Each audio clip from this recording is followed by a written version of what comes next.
Hello, everyone, and welcome to the semifinals here on Sophomore Runeterra Academy. For your best of five here tonight, we have Blue Sprouts taking on Blue side for game one, and OMTZ taking on the red side. The winner of this best of five here will be going against Team Ambition Wolves, who took their series 3-1 in their semifinals against Team Ambition Golden Age. So that's I guess the prize is making it to finals. That's a pretty solid prize, I would say. I am Camcom, joined by a guest caster here tonight, Arland, joining us on the Runeterra Academy for his first time. Hello. Yeah, it's my first time casting with you guys. I'm eager to see it go well. Yeah. I'm expecting to see some great games as well today, Camcom. Yeah, absolutely. And we should be hopping into our game one draft here very shortly. We Are there any specific picks, maybe more on the meta side, that you would expect to see in this best of five here? Yeah, on the meta side here for picks, I want to see a lot. I expect to see a lot of support bans or a lot of support picks because really right now the game revolves around strong supports. You know, the Thresh, the Leona, the Braum, and they all revolve around a certain style of counter pick. Can the pick either synergize or can it beat MF, which is one of the strongest, if not the strongest, bot laner at the moment. So yeah, I expect to see a lot of support bans either getting traded or picked up. Yeah, that's a good point actually. It's funny to see how Misfortune was like the memed 100% pick rate in groups and worlds, right? And then all of a sudden Leona just started to match that pick rate because of how popular she is picked with and against Misfortune. As Blue Sprouts here immediately locking Zaya in B1 and then potentially matched by Ziggs here. It's not quite locked in yet, so I don't want to 100% say Ziggs, but okay, it is going to be Ziggs. Could potentially be ADC or mid lane, so we still are yet to find that out. But Ziggs into a Zaya and matched with the Rakan here as well. Probably just steal it away from Zaya mostly. As I would call it a very strong bot lane if it is Ziggs bot lane. Yeah, it's a strong bot lane, but it's exposing your bot lane like this so early on in the draft it can be a recipe for disaster because this Ziggs can be quite easily counterpicked, with a strong engage because you really expect the Rakan to roam a lot, right? You don't expect him to stay in lane and enable the Ziggs like he would do with Azaya or another attack speed based ADC. And so yeah, we're gonna see the Nautilus come out as a counterpick, and I do like that because it takes advantage of the fact that the Rakan doesn't want to be in lane, and you guys can just dive this Ziggs on repeat. Yeah, a good part about picking Ziggs, though, is that he is a very high range, very long range ADC, so it is very easy to leave him alone down there in the bot lane. As Evelyn is locked in here for Blue Sprouts. This is not a champion that we get to see very often, if ever, in competitive. I'm assuming that this is just a very strong comfort pick here for the jungler of Blue Sprouts, as it's not exactly the most meta pick, I would say.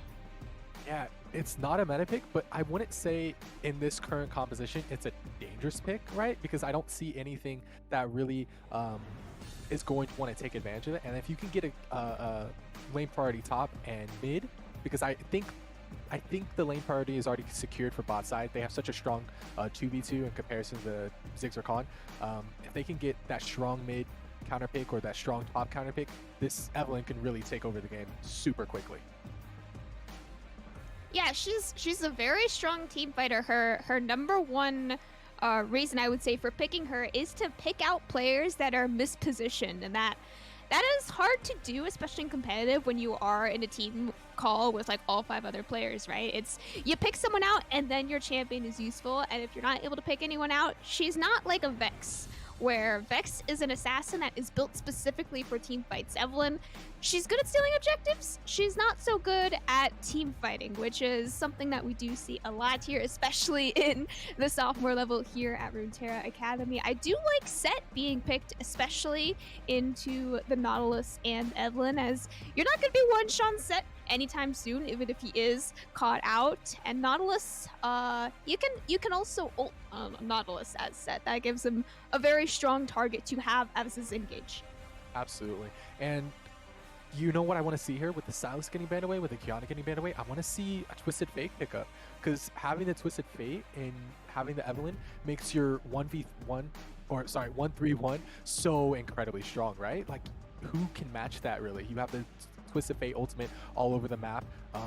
And it also works the dual purpose of finding out where that Fiddlesticks is at all times, making his ganks even like so much easier to deal with, really.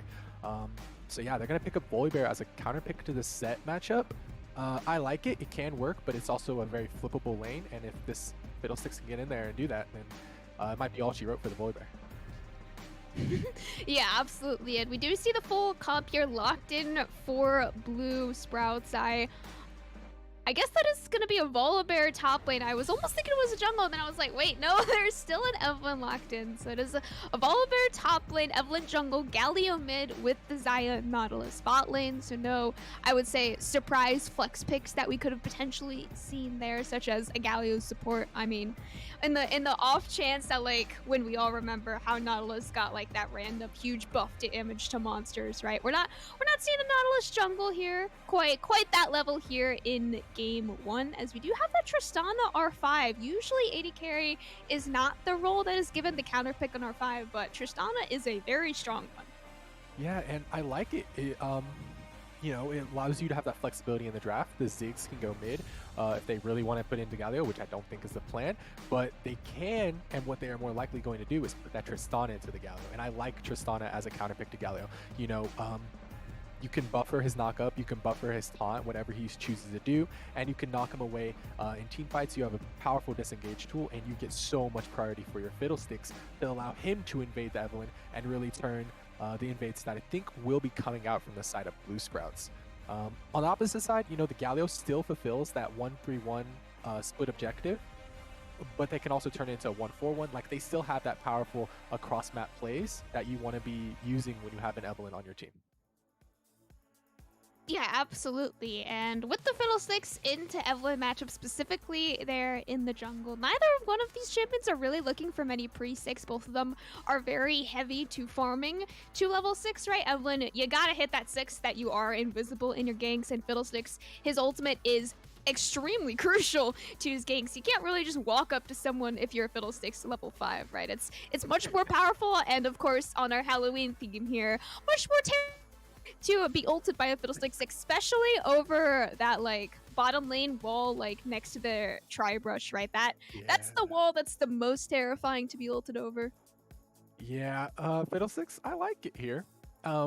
It's a little bit harder to play into this team comp, I'd say, now with the Galio getting picked up and the Nautilus, like they have, and the Volibear as well. Like, they have so many tools to instantly shut down a Fiddlesticks that comes in. But if he can get that instantaneous fear off onto 3 members, then it's like that's a one team fight every single time, right?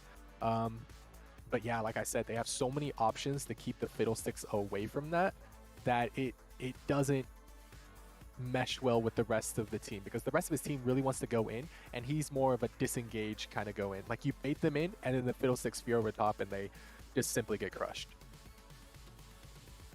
Yeah, I want to talk a little bit about win conditions here in this game one. I think the biggest lane to watch is definitely going to be this bottom lane here, Xayah versus Tristana. Specifically this AD carry match, both of them are not lane bullies, I would say. Tristana pre-level 6, she can do damage, but actually no, it's a Tristana mid lane. So Ziggs Recon into Xayah Nautilus, still I would say the #1 lane to watch. If either one of these AD carries are able to get fed early on, they're going to be their main damage dealer on their team. Yes, Kain on Tristana is a big talking point. We do see him very often stomp his lane, coming out with at least 3 or 4 kills just over his enemy laner, and Tristana is not to be messed with if she does get that many kills, especially in laning phase, but she's much more of a mid-game, much more of a team fight power spiker than Ziggs is.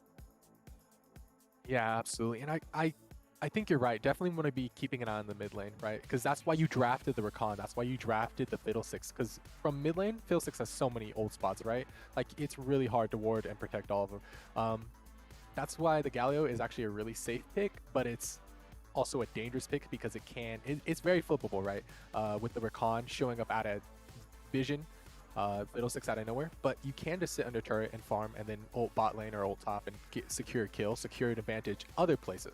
So I expect to see Blue Sprouts play, towards bot lane, towards top lane, other places on the map, while I expect to see OMT Zeus play for the mid lane, play for this Tristana, and try to get her super, super fed. Yeah, and I'm gonna throw you a little bit on the spot here. Who do you think is not taking this serious necessarily, but taking this game one here? Oh man, just from the draft alone, Yeah. ignoring player stats, players, everything, just taking it purely off of draft, I would give it to Blue Sprouts about 55% of the time versus a 45% of the time Ooh.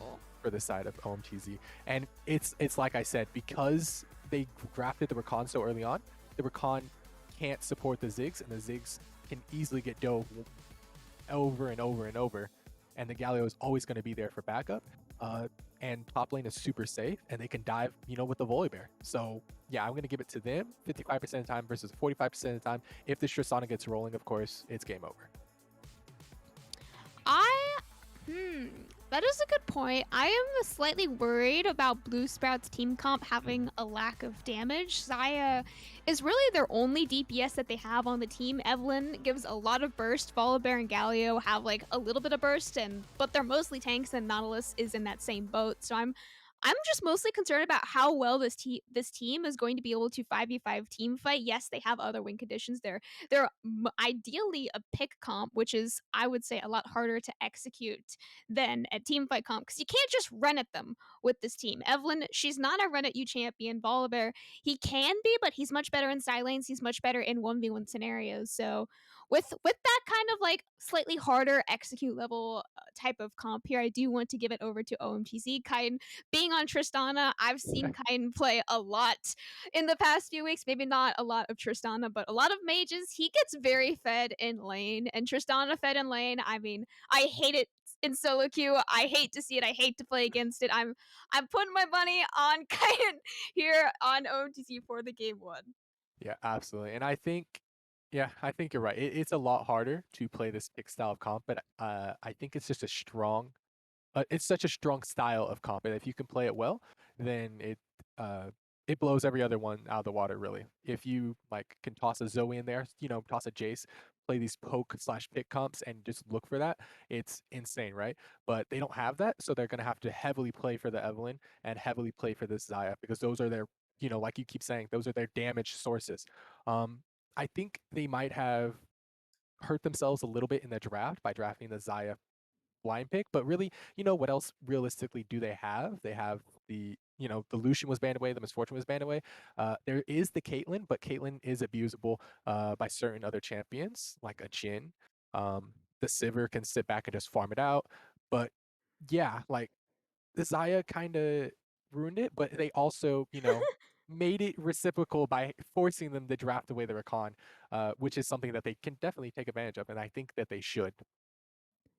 Yeah, and with that, we will be heading into spectator delay. Now, going on to the Rift here very shortly. Don't go anywhere. We'll be right back after the short break.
Welcome back, everyone. Now on to the Rift here for our game one of our second series of our semifinals here on Sophomore Runeterra Academy. Again, we have Blue Sprouts on the blue side, OMTZ on the red side. This is game one. We're still 0-0, completely even on the scoreline so far. And I mean, I'm very excited for the series.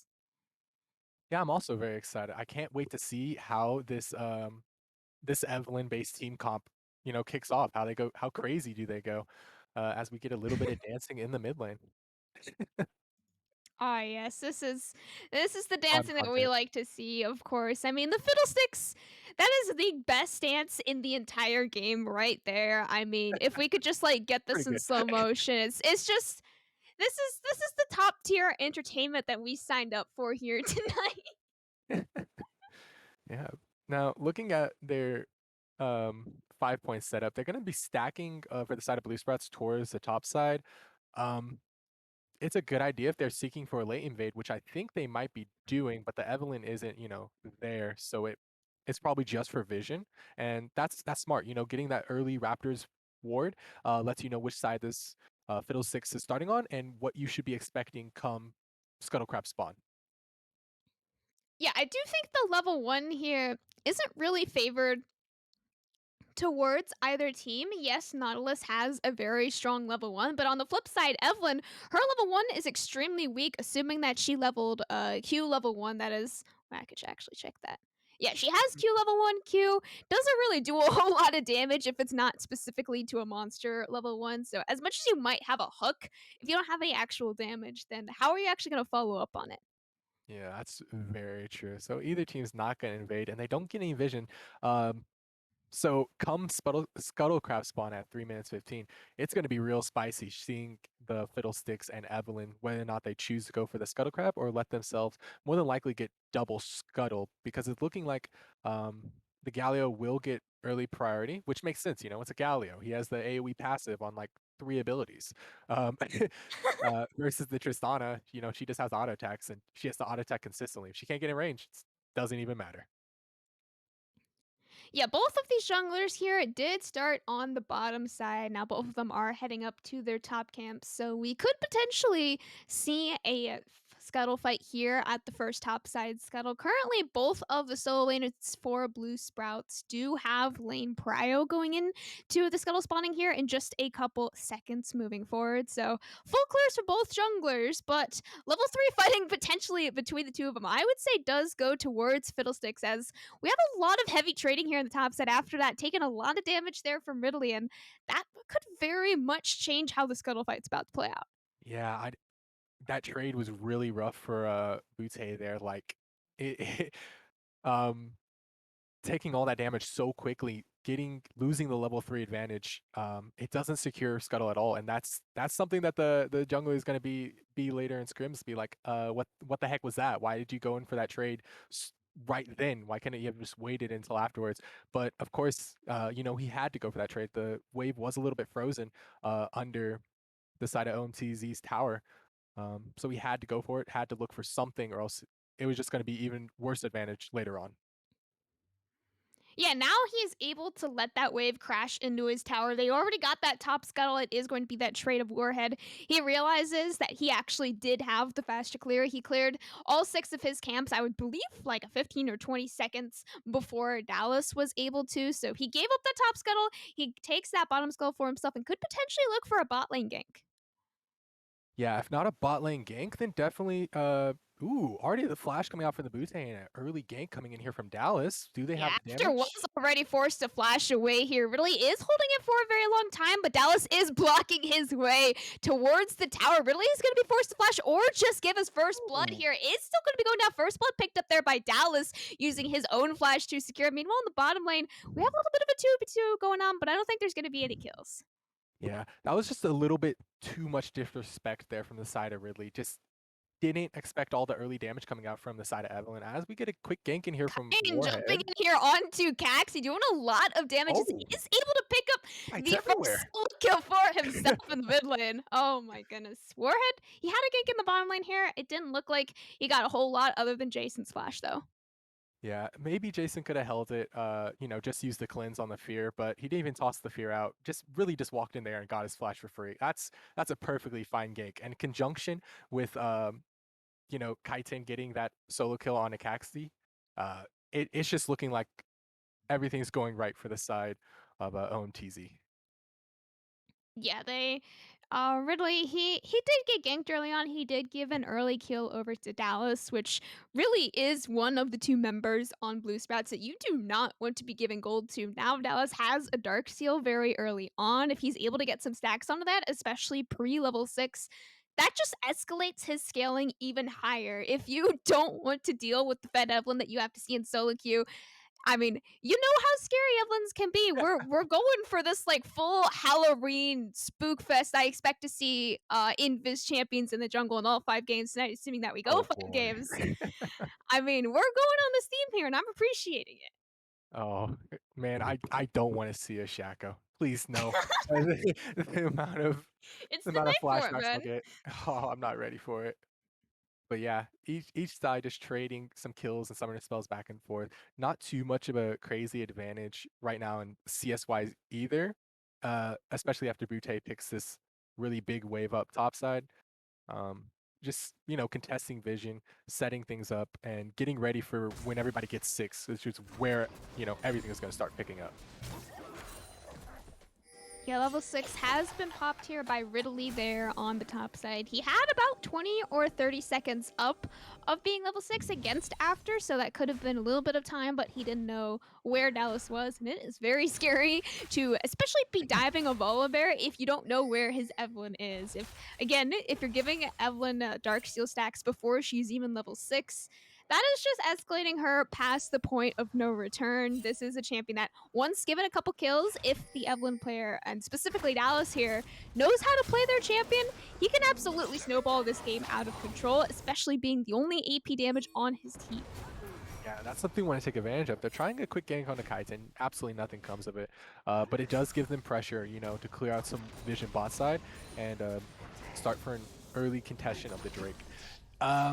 I'm not exactly sure who would benefit more from taking early drinks. Like, it's such a tempo versus value play.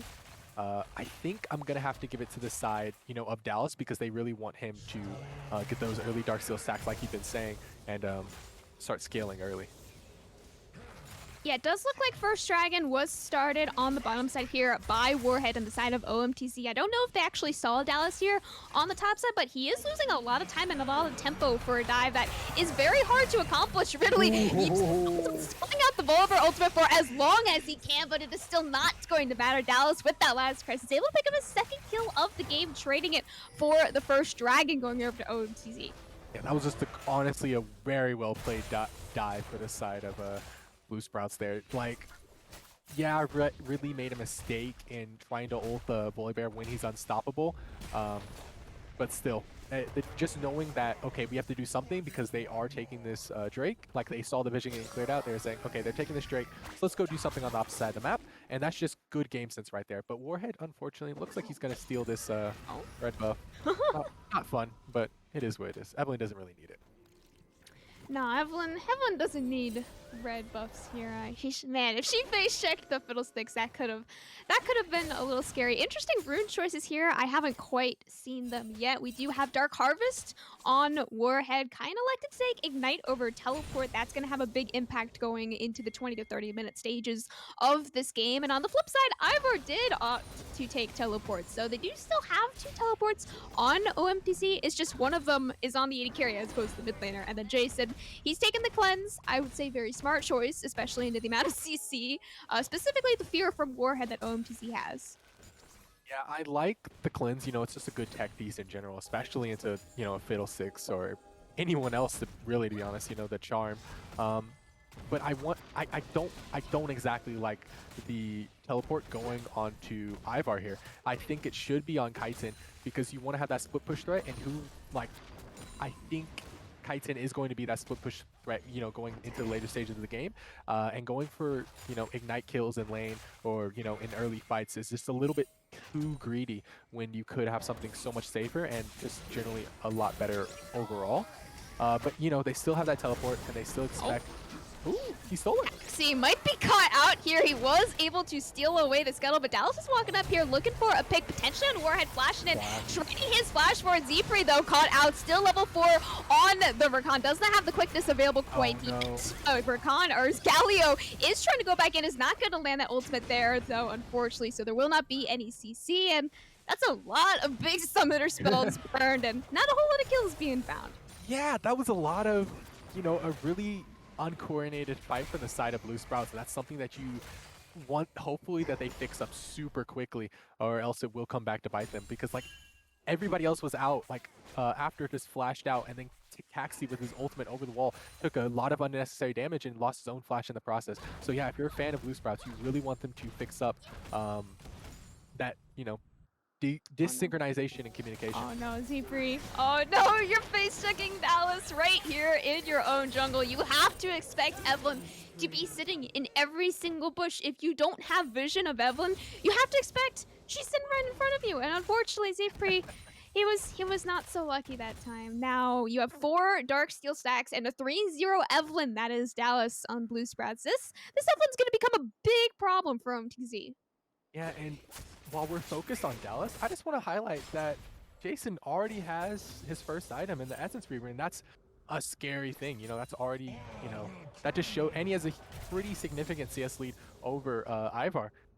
This Zeus quietly getting stronger and stronger while all the focus is on his damage counterpart in Dallas. Like, it's going to be a threat later on the longer this game goes on, and it's something that they need to keep a watch out for. Hook is going to land there onto Ivar, but no kills to be found, only the flash being burned. And now Warhead and Zephyr are hovering here in the bottom lane. I don't think they're actually going to be going for any ganks, though. But yeah, Jason, he got 1 plate. I don't know if it was shared with Kobita as well, but he did get 1 plate, and like you said, he's got a pretty solid 20, I believe, 20 to 30 CS lead over Ivar. That is, in kill gold terms, at least 300 gold over him, which is definitely more than enough to have that first item. Usually you don't see Essence Reaver as Zaya's first item anymore. That was very common to see her on before the mythics were first released, because then you do usually see I believe it is shield bow or even gale force occasionally, because you can have cool combos with your feathers being pulled in. But still, it's usually you do see mythics before Essence Raver, but still not a bad item, particularly on her, as Dallas could be caught out here using that proto belt, trying to run away, but Kaiden right after him. But jumping into 4 people will be giving over his life. Warhead could be following up right after him as well. Does have an ultimate available, but no time to charge it up, as after is looking to pick up his first kill of the game, and now first dragon the Blue Sprouts here as well. Absolutely great play from the side of Blue Sprouts. They baited in Kaiten with the thought of an easy kill. Dallas holding his own ultimate and trusting that his team would have his back as they collapse. It's just, that's the communication, getting fixed up really quickly. They lost that one fight, or lost a lot for that one fight early, and they're like, listen guys, we need to buckle down, and that's what happened. But yeah, I was gonna highlight how they had After's teleport and they didn't have really teleport on the side, so they could make a play for this dragon, and it just worked out with Kaiten inting a little bit there. I mean, that's the Tristana mindset. It's very similar to a Lee Sin mindset, right? It's like, you see an Evelyn, you know that she's 3-0, you know that if you kill her, then you're taking away all of her Darksteel stacks. But meanwhile, here on the bottom lane, Dallas, he's fishing for more Darksteel stacks. He does have that exhaust on him, though, so will not actually find the execute with the Last Caress. And Last Caress is a very long cooldown to be burned when you aren't able to find a kill with it. So that is nice to see the exhaust coming out, and first tower potentially going over to OMTZ with the help of the Herald. Yeah, I think they have the damage for it. No, not with Kaxi on the wave actually warding them off. But yeah, if they can rotate some other members over, like Ivar on the Ziggs, just toss a little Shatter Charge, that's first tower for them. That's an extra 400 gold in their pocket, and that's definitely an advantage. Any advantage counts when you're down in gold. So it's definitely something for them to look for, but Blue Sprouts is already rotating their own bot lane over preemptively in response to this play, if it does come out. Yeah, it is about 2,500 gold currently in the favor of Blue Sprout's entire team here, but the large majority of that is actually in the jungle, with Dallas having 1,100 gold directly over his counterpart, that being Warhead.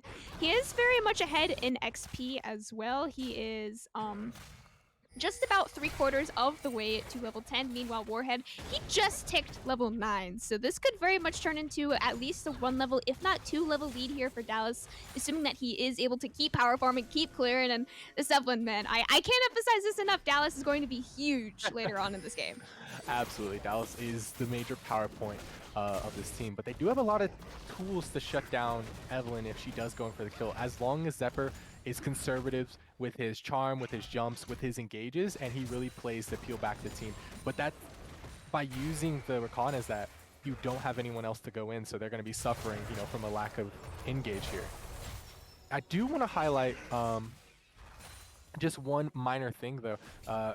Ridley did opt to go for the Gore Drinker instead of, you know, a Stridebaker or even a Divine Sunder would have worked great here. With the Gore Drinker, he, you know, with the recent nerfs, it's a lot rougher. It's a lot rougher to use, definitely. Yeah, it definitely isn't as strong. Warhead, I don't know what's happening across the map right now. As you would call it, into down in the bot lane. Meanwhile, Dallas looking for a potential double kill here in the mid lane. Feared for a very long time for Warhead, but it is still not too much. Picks one right before giving his shutdown down to Warhead. Looking for a second here onto Kabita, and double kill for Warhead. That puts him pretty solidly back into this game, and also removing 5 stacks from the Dark Shield on Dallas. That cuts down his AP power quite a bit. Yeah, that was a really good outplay from Jason there. He was heavily losing the 1v1 versus Kaitin, but you know, with the flash and the cleanse to get rid of the ignite, flashing back into the feathers to get the root under turret, it was a super clean play overall. But in the mid lane, Caxi just didn't respect them, you know, just didn't respect the out of vision play that can come from a Warhead here on the Fiddlesticks, and it just really came back to bite them, losing 4 members in that whole exchange. Yeah, now you have the Kraken Slayer completed on Kaitin. I don't think he actually was able to pick up a 1-for-1 kill in the bot lane, but we're not done with fighting. We have the Galio being channeled up here on the top side. Ridley, he forced a slash out, so that is, of course, a much longer cooldown than just a simple Galio ultimate if they do want to look for that play again here in a couple minutes. Meanwhile, Kain, though, he's playing that split push Tristana that you talked about a little bit earlier on here, but unfortunately he's playing it without the teleport. And that's gonna come back to bite them, because without that power point of the Tristana, with the teleport, you know, the threat overall of the Tristana either joining or running away from your ganks, its threat is a lot lessened overall, because it can only threaten one lane, and as long as no one's there, which is what's been going on, you can't really use it. And now, I want to highlight this Ripco play. I don't really like it. Like, yeah, it's often seen to use to break open tier 1s, but really that's only pre-14, right? You only use it to get those plates. Afterwards, you should probably be using it in a side lane tier 2 to get the extra 550 gold onto a hard carry such as the Xayah or Dallas even.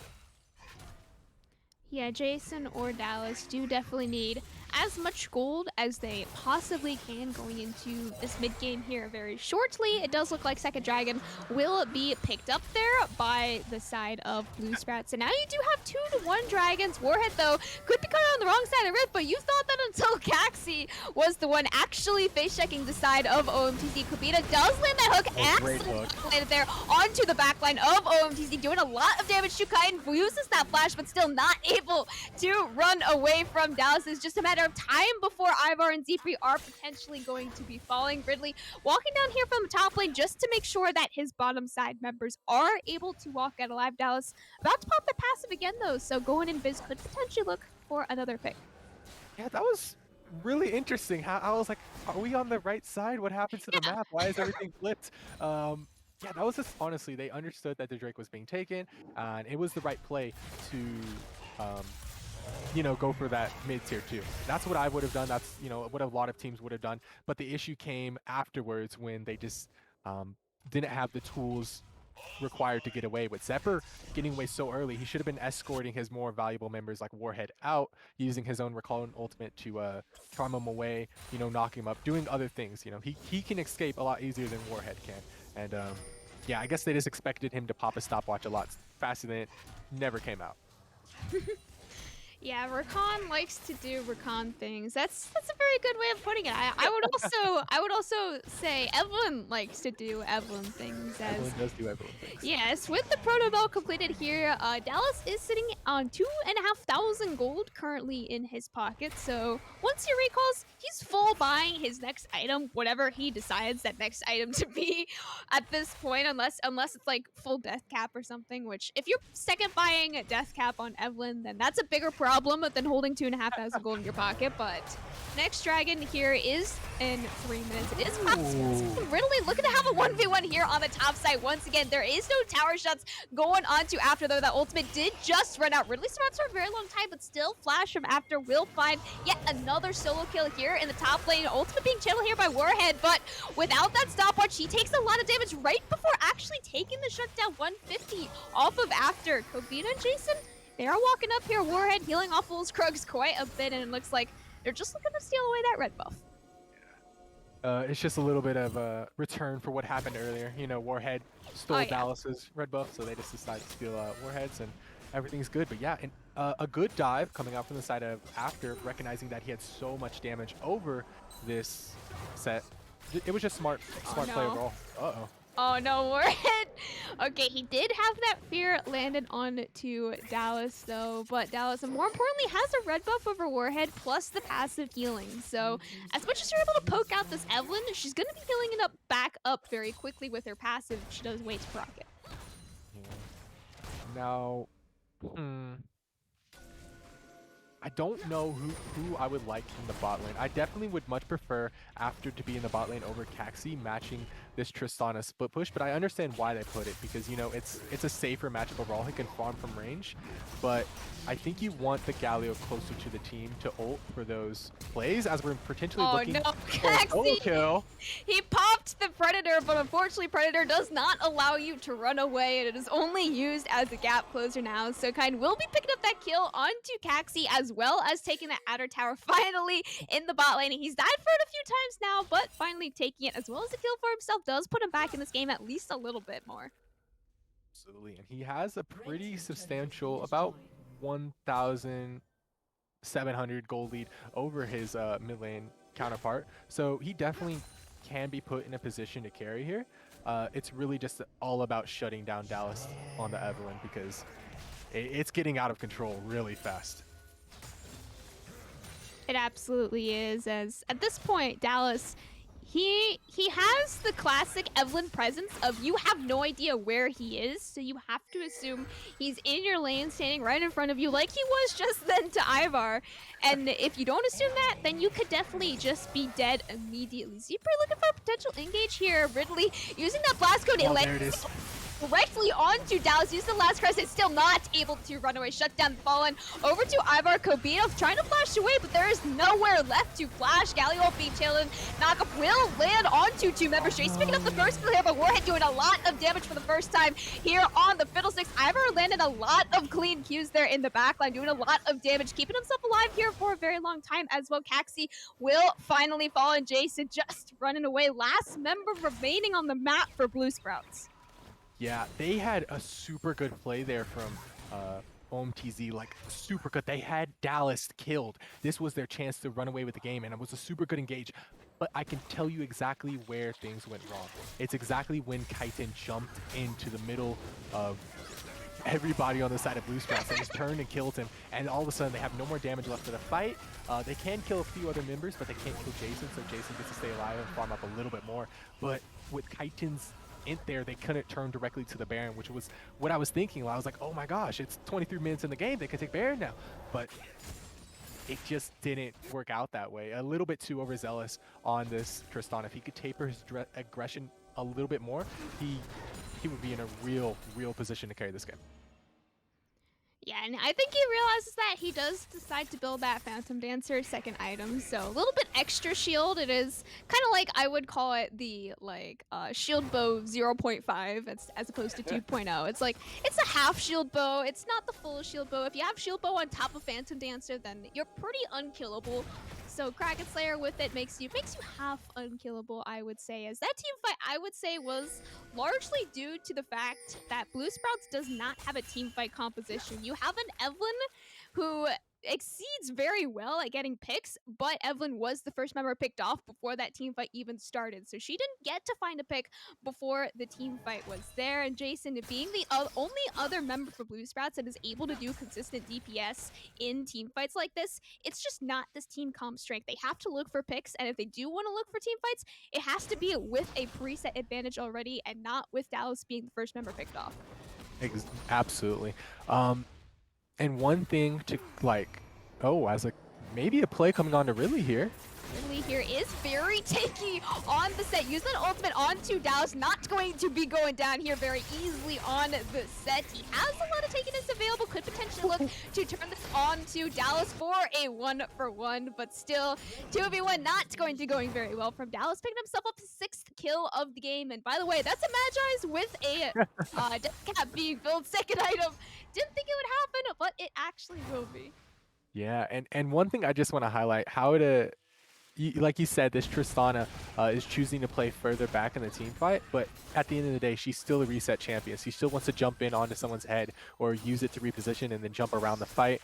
And one thing that you can do to counter any reset champion, you know, Master Yi, is buy, you know, a stopwatch item. That stopwatch item is going to be either GA for the side of Jason, stopwatch that you already see in Galeo's inventory, or Dallas picking up his own stopwatch. You know, everybody picking up a stopwatch can easily shut down Kaiten in any team fight, and even allow them to survive, you know, someone else's engage like Zephyr. But yeah, honestly, going back to what just happened, good pickup on the side of Ridley there. He really tried to delay for as long as possible, didn't happen, and now they're just setting up vision for potential, you know, sneaky little cheeky Baron play. Ah yes, instead of a Leandre salesman here, we have a stopwatch salesman. I can't say I'm I'll take it. particularly I can't say I'm particularly looking forward to having 10 stopwatches in the game, but It's always fun. I don't disagree that stopwatch is a very good item and definitely should be picked up by most members of this game. Maybe not Kite. I'll give Kite a free pass. He's got the PD.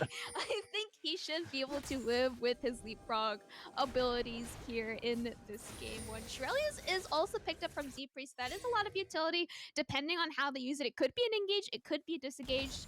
I mean, assuming since Z-Free is playing Rakan, it most likely will be used as an engage because you have the quickness, you have the W to go in, and then on top of that, you have the Shirelias, which is very similar to a Sivir R, where it's the go in button. It's almost like just a mindset of having that type of button. It changes the team fight, just not even because of the stats it gives you or anything else like that. It's just the fact that The it's the speed, go in everyone's button. moving. Yes. Yeah, on the topic of, you know, build pass and all that stuff, you're right, it's a great pickup from their side of Rakan. It synergizes super well with his kit, it synergizes super well with his team. And I also want to highlight Jason's build. It's super good. He's picking up the LDR instead of the Collector into a tanky member like Riley, you know, into a tankier sort of Fiddlesticks here. And his Ziggs, who is forced to also build health because, you know, mage items generally all give health. It's such a good pickup. Like others might have said, oh no, but Collector is better here just because of the lethality and they're not building armor. Well, when you factor in for the health and the armor shred, it's about equal performance, if not better. Gosh. Where did Kobita's health bar go? He Into just the ether. checked Ivar. Ivar, he has the completed Leandres as well as Banshees and as well on his way to having the full Zanyas for himself as well. He listened to your sales speech. He's like, all right, I'm going for the Zanyas.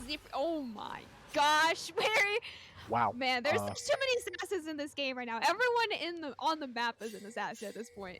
Yeah, that was a lot of damage directly on. They baited out Ridley's teleport. It's a cloud trade. Give it up. Go for the Baron here. That's what I would do. You have the top side free reign. The only person with teleport is Ziggs. You guys got this for free. But instead, they're going to get this kill.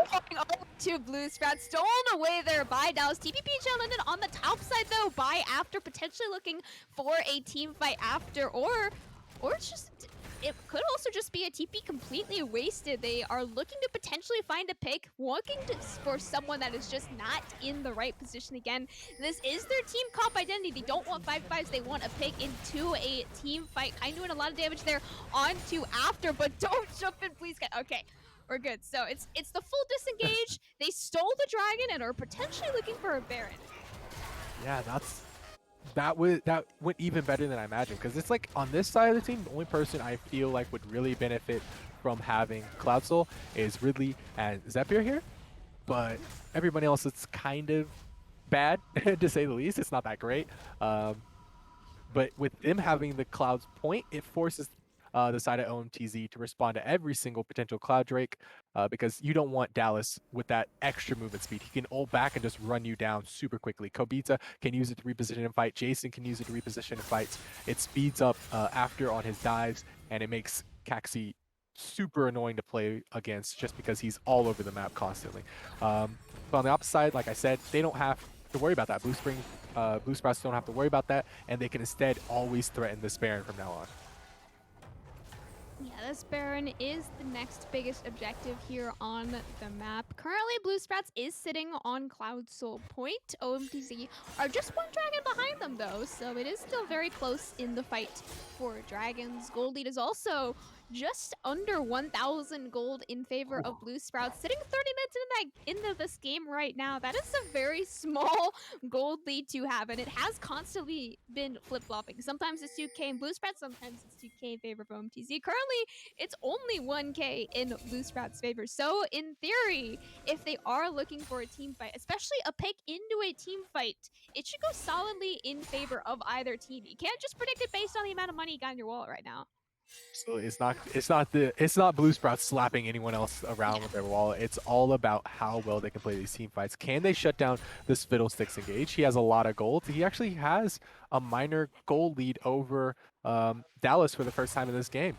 So yeah, looking at this Fiddlesticks, looking at the Tristana to temper her aggression before she uses it like crazy, and Ivor slowly building up his own advantage to match Jason's. I don't think he'll ever match Jason's until, you know, very late game, but still, this Aya is a force to be reckoned with, and definitely one to look out for.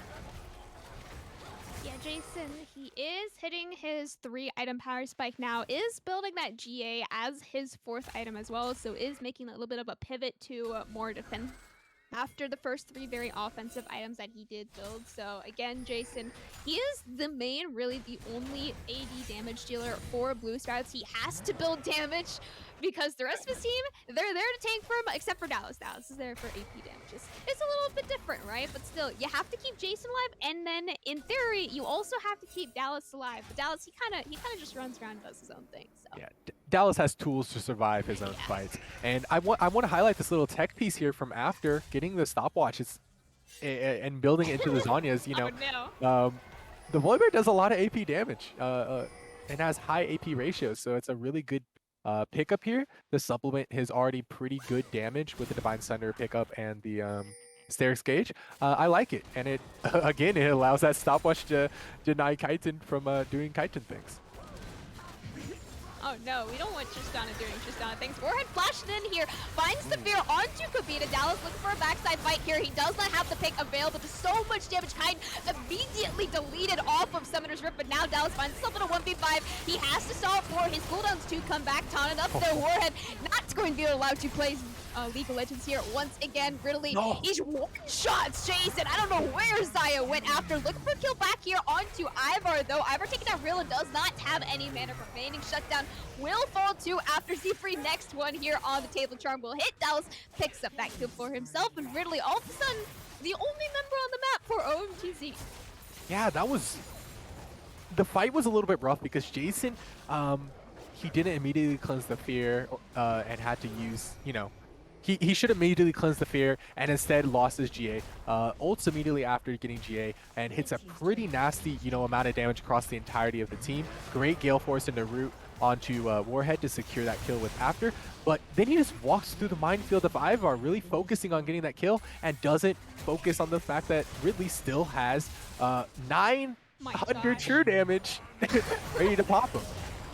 Yeah, he's ready to pop him. He's ready to go back in for himself as well. Kind of trying to follow it up, keeping him alive for a very long time, but that W shield is more than enough to find the 2v2 for himself. 250 shutdown going to Ridley's pocket here as well. Meanwhile, Cloud Soul picked up for Blue Sprouts.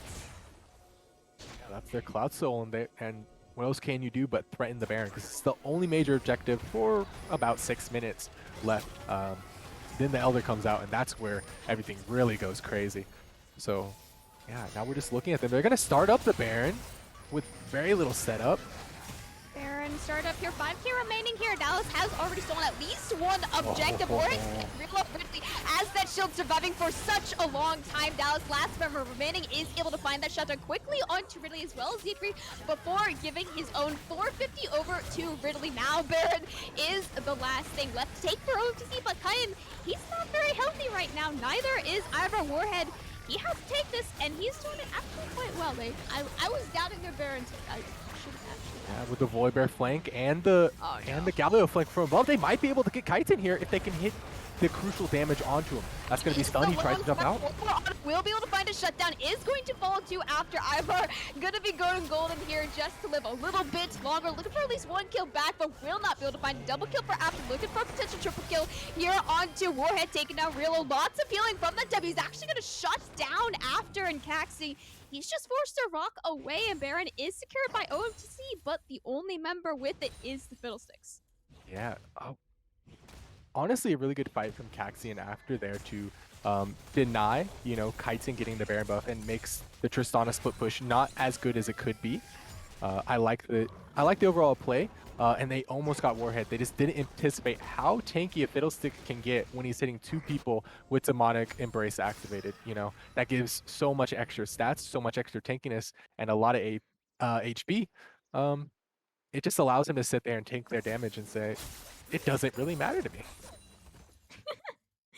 doesn't really matter to me. I'm just gonna walk around and do Fiddlesticks things to your backline, right? It's like lots of stopwatches here being completed. Maybe you like it, maybe I don't, but it is a very fun and a very entertaining item, as Kyan is now sitting on 4 completed items, is now matching Jason in the amount of gold that they do have in their pockets here. Both very strong AD carries. Ivar is still slightly behind them, but at this point he's more playing as a mid laner than as the AD carry that he was originally drafted out here to be. Kyan is also level 18. Actually, a lot of these members are level 18. That is pretty much everyone. We're going into 40 minutes here with Elder spawning in just 3. Yeah. Ooh, the engage comes out a little bit. Dallas not able to find the one shot there onto Kyan. Hook is going to land onto Ridley, though. He takes a lot of damage. 6 ult used as disengage there. I don't think OMTC want to find this fight here. You just have to stall it out. 3 more minutes for the Elder. Anything you burn now can potentially not be used for the Elder. Jason burned the Featherstorm there. That's a large gold on Zephyr using that quickness there as well. Dallas, look at the one shot. He finds it onto Zephyr. I don't know where Rakan's HP bar went. Yeah, Zebra tried to go in for a cheeky little knockup and didn't hit it and just ends up getting popped for it. They went for the engage on a Jason, didn't hit Jason, and he gets to get out with only using the Fetal Storm, and I think maybe Gale Force there. But either way, with his GA almost coming back up, they gotta go for something here now. Really looking to have his own life given over for the rest of his team. 2 members are in the backline, though. Dallas doing a lot of damage, finds the one-shot onto Ivor right before he falls. Meanwhile, Kyan gonna be going down here on the opposite side of the fight as well. Caxi ulting it, only 2 members left for OMTC. It is only Warhead and Ivor. How long are they able to stall? Turns out it is not very long. Almost finds the pick there to Dallas right before falling. It is a 5-for-1 at 38 minutes into this game for Blue Sprouts. Yeah, I think that's going to be a game because it's Rakan late game, so 0 wave clear. Yeah, and honestly, super well played. They managed to leverage Dallas's advantages and Jason's slipperiness, pretty much an unkillable Xayah here, and it just works out. That is, like you said, game 1 will be going over to Blue Sprouts. This is the best of 5. We are going into our semifinals here. Winner of this series will be in finals. 1-0 pickup here for Blue Sprouts. Yeah, 1-0. Really good stuff. I like the draft. They played it how it was supposed to be played. It is a pick comp. You do want the Evelyn moving around the map, you do want the Evelyn looking for those kills. And every single time in the fight, they found the crucial member. They found Chitin on the Tristana, and they didn't allow him to get those resets off. Uh, then yeah, that's a lot of damage. If you Surprising amount from the Volibear. Yeah, I was gonna say, out of anyone in this game, if you told me Volibear did the second most damage, second only to Dallas, I would not believe you, to say the least. I mean, Kain also somehow doing less damage than Fiddlesticks, Set, and Ivar. That's also, I would say, equally surprising. I was expecting Kain to be much more up there. Yeah, Chitin, I don't the reason I don't think, he has a lot of, damage on the damage chart is it's just because, he took a lot of 1v1s, wasn't there for all the crazy team fights, didn't get the crazy amount of resets he wanted to, because if he did, he every time he went in, he got popped like we were saying, in that one team fight towards 23 minutes into the game. But Ivar and Fiddlesticks, and really they can hit consistently multiple members without really even thinking about it. And the Volibear was just constantly fighting, so that explains, I think, his damage output there. Yeah, absolutely. But we will be going to a short break here now as we head in the champion select here for game 2. Don't go anywhere. We will be right back.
Welcome back to the semifinals here on Sophomore Runeterra Academy. Once again, I'm Camcom here, joined by our fantastic guest caster, Arlant. Currently, Blue Sprouts are 1-0 up on OMTC. It looks like OMTC has decided to take red side here in this game to once again. So we're not swapping sides up here quite yet, and so far, very similar drops other than this Varus picked up here.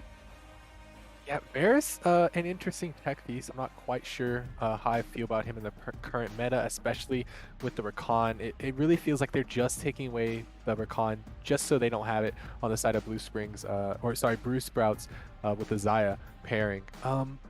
It didn't have a lot of agency in the last game, and I want to see a Rakan get picked for that agency. I want to see it make those roams mid. I want to see it make the crazy counter plays top. I want to see it do something other than sit in lane and just kind of get choked out, which is what happened last time.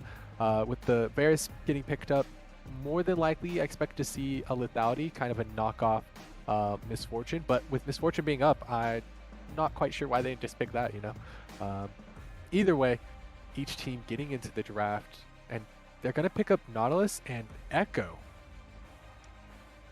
Yeah, that is something that I want to talk about a little bit in last game too. Actually, I think Misfortune was banned out last time. Yeah, OMTC did ban Misfortune in first round of bans last game, but Misfortune, as well as Leona and Thresh, are all left up here. None of which are picked, and at this point in the draft, none of which I expect to be picked. I would be surprised now to see any of them picked up here. But yeah, Echo locked in here for Blue Sprouts. I would actually assume that this is going to be going jungle here for Dallas. We saw him play Evelyn game 1. Evelyn is now banned away, and I mean, next champion to go to, I would definitely say is Echo. If we're going with these AP assassin type junglers here, Echo is a very powerful one, and I would say much better here in competitive play as well. Mordekaiser blind picked for Ridley in top lane for OMGZ. Yeah, and if you're going to blind pick Mordekaiser, you better have a really good insurance plan, because the Fiora can run right through them if they do decide to pick up the Fiora, the Camille as well. Two very strong and very meta, you know, top laners right now. And like you were saying about the Echo, I like it as well. It's super strong. It's actually one of the strongest, you know, AP solo hyper carries that you can think of, really. Like, if you're only going to have one AP character on your team, it better be the Echo, because that guy can go absolutely insane once he gets some items and kills under his belt. And I like the pickup overall, whether it goes mid or jungle. Yeah, and if they had locked in Echo here in game 1, I would have been much more surprised, as I was also very surprised by an Evelyn on the B3, but Echo now makes a lot more sense, seeing that we do see a little bit more of Dallas's champ pool champion style here, as we're running it back to early season 11 here. Udyr, and I hope to God not see Hecarim as well, but Udyr locked in here for the jungler of OMTC. I mean, I would still prefer Fiddlesticks. I actually really liked the Fiddlesticks. He had a lot of really good plays on it. It wasn't as impactful as the Evelyn, because of course Dallas, he just kind of ran around the map and stole every single kill that he could possibly get his hands on. But Warhead, still being on Udyr, will get to now run around the map on his own bare feet. Yeah, I don't know. It is in the last week or so, I've seen as much Udyr as I used to saw back when he was super meta. It's crazy. Did he get buffed or something? I don't know what happened. He's just... He did. Oh, brother. Ugh. I'm not really enjoying it, but you know, if it's what the team comp needs, then by all means go ahead and pick it. And so they're gonna respond with Lissandra and Urgot, and the last pick will be a Vladimir. Looking at it overall, I like the Urgot in the Mordekaiser matchup, because he can win it early on and he can win it late. He just has to be very careful about where he chooses to fight, because that Mordekaiser, you know, limits the area of the map, and if he chooses to fight in a small area or an area close to a turret, then it can get real dicey real quickly. Yeah, both of these top laners here, I wouldn't say are looking for 1v1s, but 2v2s here is what I'm gonna say is the name of the game here for this top lane. Whether that be Echo and Udyr roaming up, or even Lissandra and Vladimir going up there, as well as Urgot and a Mordekaiser, I think is very quiet. pre-level 6, level 6, much more Mordekaiser favored, and then the later it goes, I believe the more Urgot favored it really is. It's just level 6 is that massive spike that Mordekaiser is able to get, assuming that there's not some crazy fighting early on. It's not like a 6-minute QSS picked up by anyone. QSSs are going to have to be paid. There are going to be QSS tax paid, hopefully by Zaya and probably Echo here as well. Yeah. Yeah, it makes sense, getting the QSS onto your those hyper carries, and Lissandra really doesn't need it. Has a lot of self-peel tools, especially if she opts for the Aftershock Lissandra. Literally just saw in Worlds today, if you are watching. Not gonna spoil what happens, but I'm a little bit sad for those who know the results. uh, Not the team I want to see winning. I'll just put it like that. But either way, Oh no.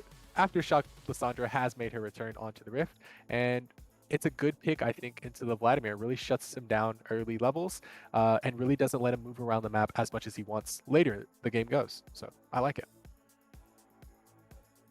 Yeah, I'm looking for specific lane matchups to watch here. Last game, we predicted bot lane. It was much more jungle favored. It was a Oh, it very was crazy, the jungle. jungle. Yeah, it was a very jungle heavy type game, which is honestly quite rare to see in competitive. Usually it is a lane to be watching, which is why I picked bot lane, and then all of a sudden it was like, nope, Dallas. He just put the game on his back, man. He got as many kills as he possibly could. Kaiden, he was matching them pretty well early on the Tristan, and especially in team fights, he really did find some very important picks there. And then it just turned into too much of an Evelyn snowball to really be able to handle. So I I want to predict the mid lane here as the one to watch. Lissandra into Vladimir, both of them the main AP damage threats on their team. Yes, Mordekaiser does a lot of AP damage, but I would consider him more on the tanky style than the full AP Vladimir damage that he's going to be outputting crazy damage. Yeah, I think you're right. I do want to highlight just how much of the action can start around mid lane.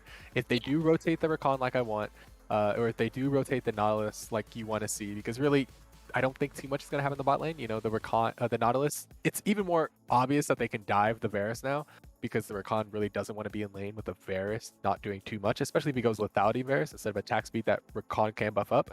But yeah, it's super on the onus of Caxi here to try and get kills, try and put Vladimir behind, or at least set up those kills for his Echo, who can do a ton of damage early on. So yeah, I think a lot of it is going to be a lot of the action is going to be going on the mid lane. And if not the mid lane, then we're going to be seeing a ton of dives from the Varus, or hopefully we see a ton of dives onto the Varus. Absolutely. And once again, we've got our predictions here going into game 2. Who do you predict? Not taking the series here, but taking game 2 again. Blue Sprouts are 1-0 up currently. Hmm. So looking at the draft, I think I'm going to have to give it to the side of Blue Sprouts again, and this time a even heavier favored. I think it's a Hmm. 60-40 draft, to be honest, because the Varus into the Zaya matchup with the Nautilus and Rakan supporting it. Um, it's just so heavily Zaya Nautilus favored. It's kind of insane.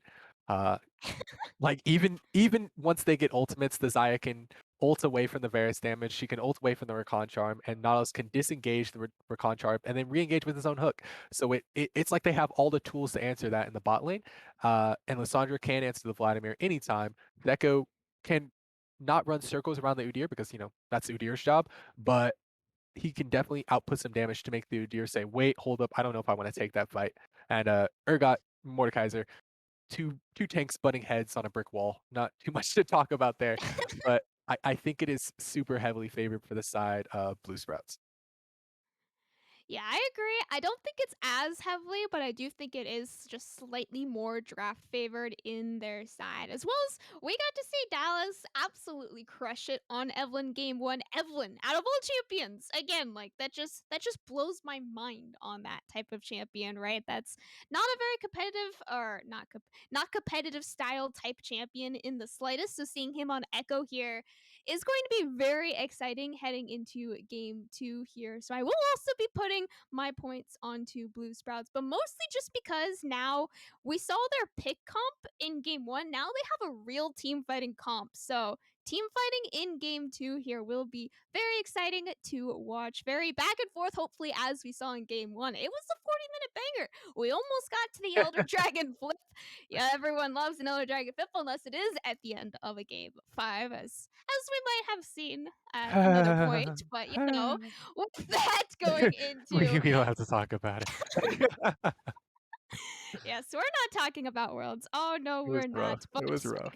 spectator delay taking down here now. We'll be going to a short break as we head onto the rift for our game 2.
Hello, everyone, and welcome back onto Summoners Rift for our semifinals here in Sophomore Runeterra Academy. We've got Blue Sprouts taking on the blue side, currently 1-0 up in the best of 5 against, of course, OMT Zeus. Yeah. And just immediately starting out of the gate, one thing I want to highlight is, an interesting little, as my coach would call it, a savant move here from Kaizen, Ah, understanding that it's what the lane that he's going to be going into isn't going to, like, what he needs to do isn't to fight. He needs to sit back, chill, and farm. It's on them to look for fights on him. And so him buying this early coal, um, I like it. It allows him to scale up even if he gets killed a few times. He still has a huge amount of gold incoming. That's really guaranteed. Just have to hit 100 minions by 10 minutes and that thing's completed and you already have your first item over your opponent. And I just like it. I think it's really smart here. Something else to highlight, of course, is the longsword start. So I expect to see that Jason has what's the rune called? I do believe it's cut down. The one that gives you more damage based on how much HP you have versus your opponent. I like it. Both of them very savant moves, as my coach would call I mean, of course, the most savant move is the level 1 dance party. I mean, you Of course. can't go through a best of 5 without having level 1 dance parties. Like, honestly, unfortunately, Warhead doesn't have as good of a dance as he had in game 1. We are now judging based on your dance moves alone, as tank v tank matchup up top here. Lots of damage level 1 onto Wow. after. Yeah, after unfortunately just wasn't in the minion wave when either of those Qs from Ridley hit, so he took pretty much double damage from those guys, right? What is it, like 40% extra damage increase when you hit an isolated Q on Mordekaiser? So he just hard lost that trade. Of course, he has the opportunity to come back once he gets levels and the health regain that you get from levels, but early on, it's kind of rough.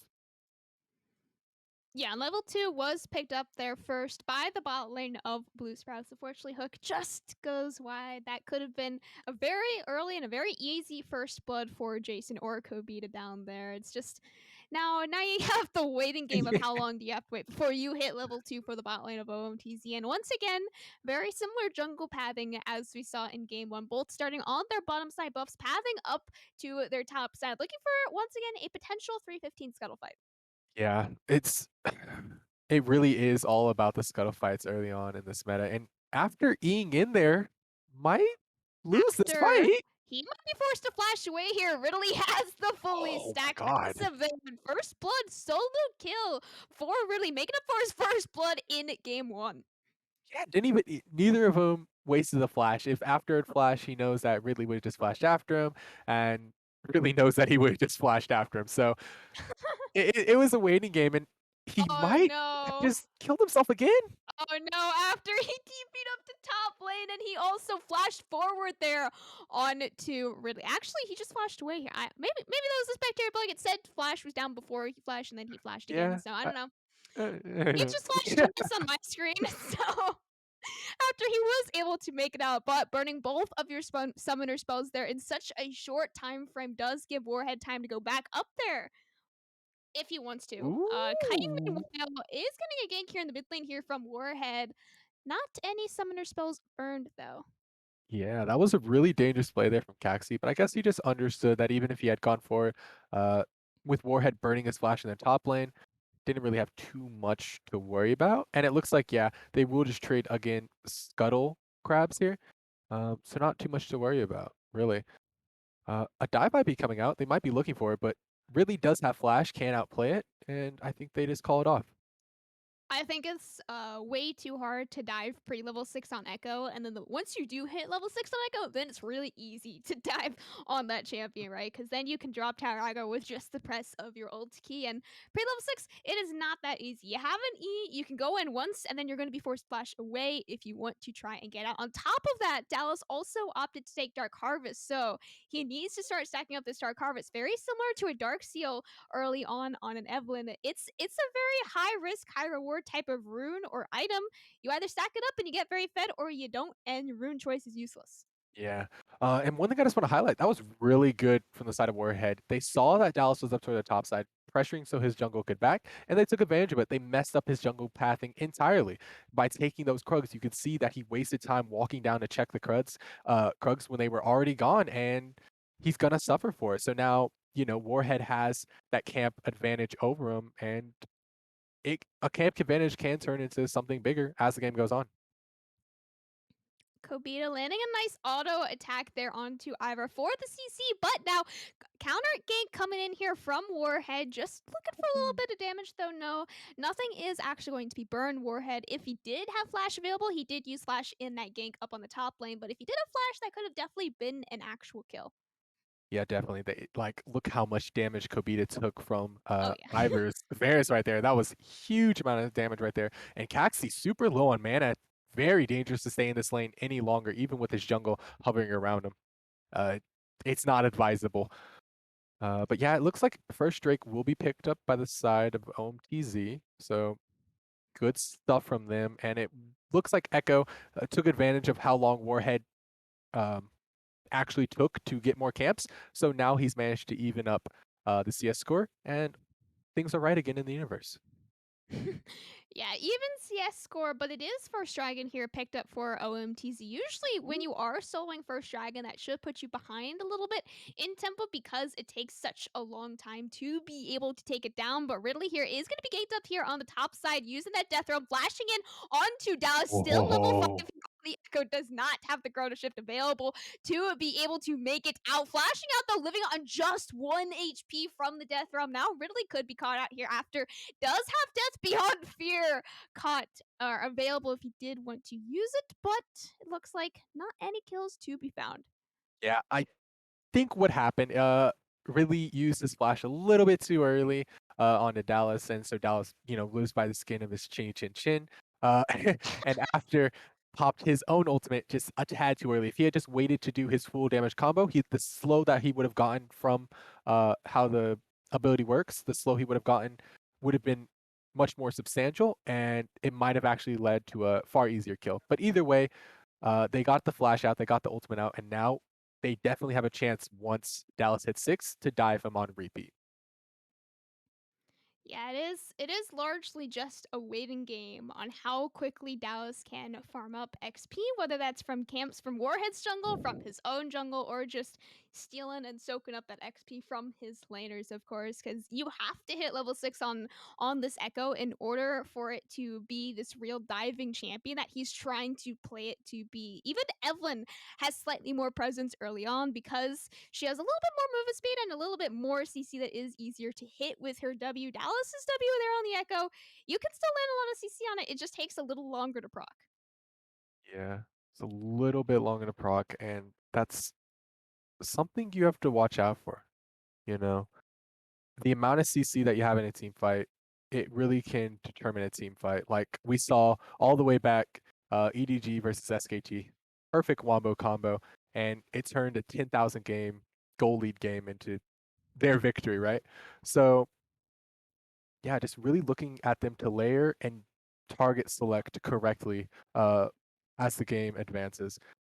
One thing I want to see them do is use the fact that Caxi has this ultimate ability onto Chitin, because if you just let this Vladimir scale with a Cole, yeah, it's not going to be that good at the end of the day. And it looks like something might come out here with the Nautilus. That's a really nice pull there by Kai, but still not able to dodge out that Lysandre ultimate. Being taken down really low, flashing in onto Caxi though in this 1v2. How much healing are you able to have on the Vladimir? Caxi is able to pick up that kill for himself. Hook will land onto Warhead here as well. Nowhere left to run. Double kill for Caxi.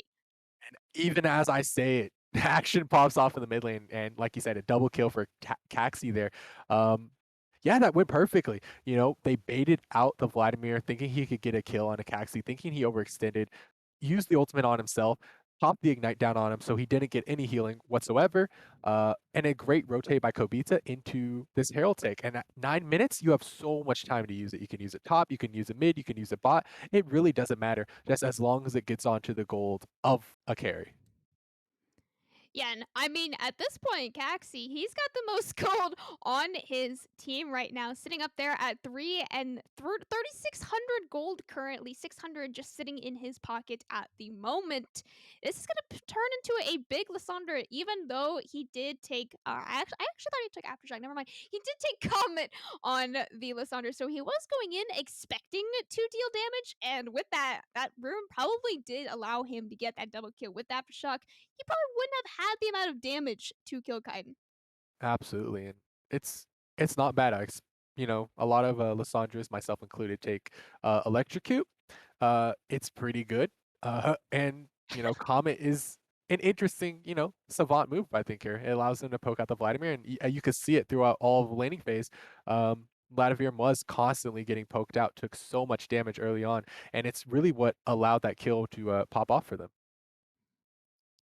Something else important to note here is Kobita is level 6 up on Zipri, still sitting level 5 there on the Rakan. How close is he to level 6? It is looking like he's about 75, maybe 80% of the way to level 6 here on the Rakan. That is a big cooldown that you do need to have for team fights. Meanwhile, Ridley, Absolutely. he's taken after into the death round for his second solo kill of the game in the top lane.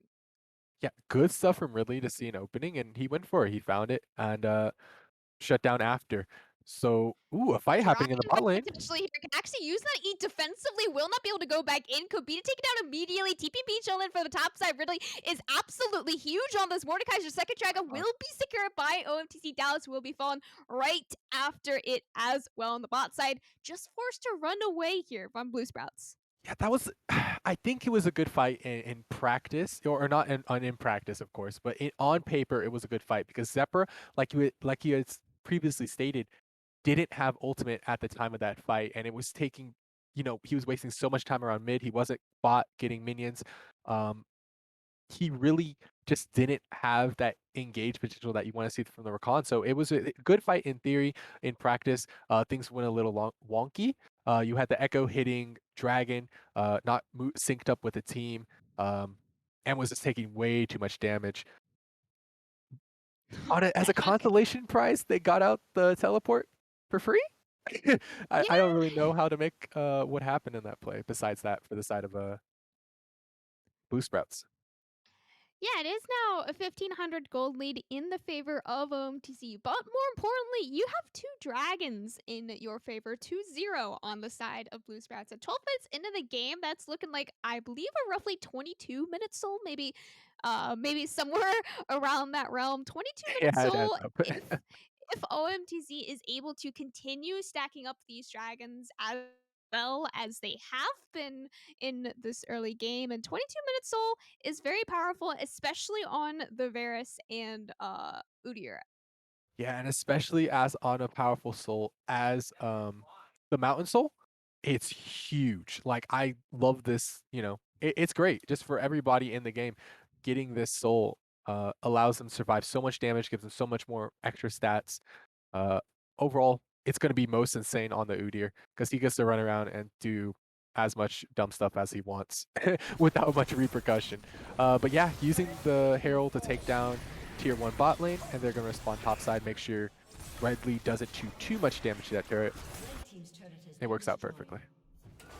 Yeah, first tower and lots of gold from the plates will be Oh. plucked up by Blue Sprouts. Vitalis might have walked a little bit too far, not even able to pop that ultimate warhead. They just shred him down. Second kill picked up there by the Udyr.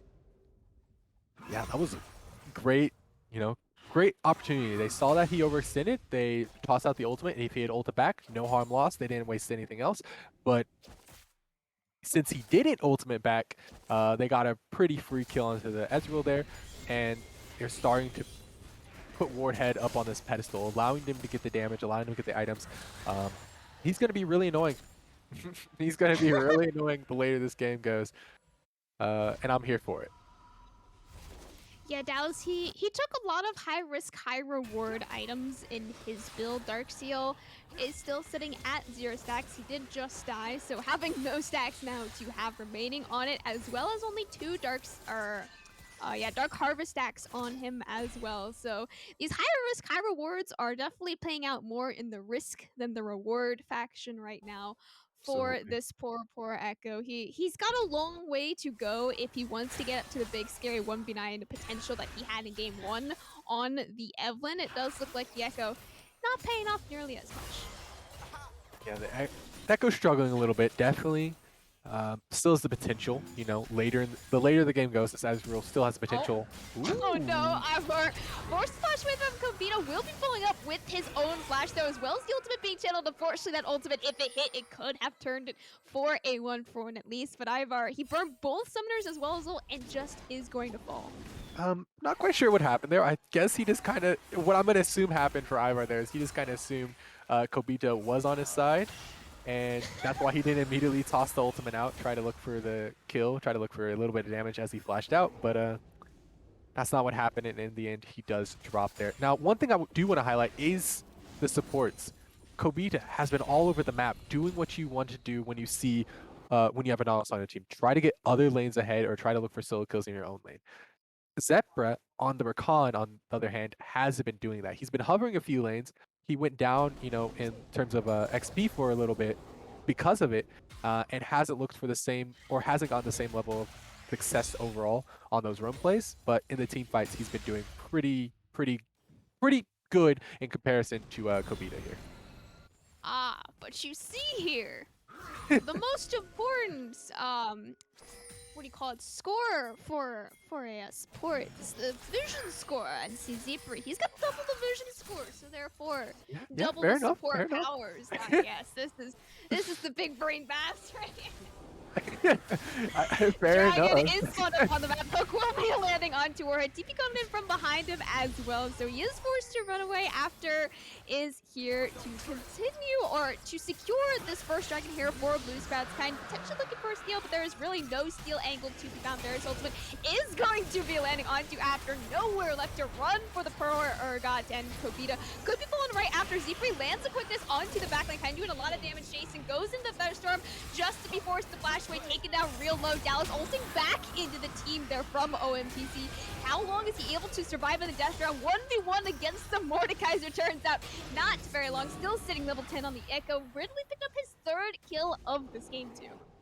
Yeah, and it's just honestly so rough because like you can see glimpses of where this team comp can be super strong, right? Like you can see these minor things that they could be, oh my gosh, they could be so good right here, they can be so good in this situation, but then it just kind of falls apart when the situation comes to it. Like when it demands when the game demands that they answer certain questions that OMTZ are posing to them, they just can't answer them. They just either get confused or get scared or something happens and they just kind of fall apart as a team. So one thing I want to look forward to as this game keeps going on is their coordination coming back together and reestablishing fight lines properly.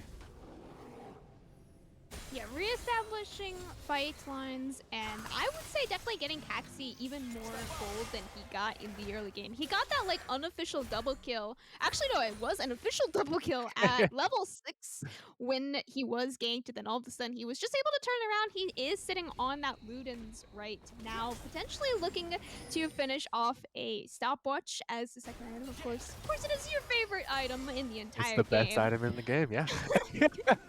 Stopwatch on a Lissandra ultimate is very powerful. You can live for a very long time. It does, however, limit your damage potential just that little bit because you are opting for a defensive item second as opposed to a more offensive, especially since you are the most fed member on your team. You are doing the most damage in this current phase. Of course, you won't be doing the most damage later on, but as of right now, you need damage if you're looking to try and win these team fights. Yeah, absolutely. I would have, as much as I do like Zanya's here, I would have preferred, like you said, a damage item, um, or or even a tankier item, you know, Yeah, like a yeah. Morello's here. Something to cut down the healing of Ridley and let your ghost, you know, pop off. Because for those who don't know, Lissandra's passive, you know, once she kills or is a part of an assist, the enemy spirit will come back to life and there'll be an AoE walking time bomb. It's like Zillion, but it moves and it's very scary. It does tons of damage and it applies spell passive. So yeah, Oh Umbrellas would have no. been huge here, I think, but Rift Herald? something might happen here, or I think the call is just to give it up. Yeah.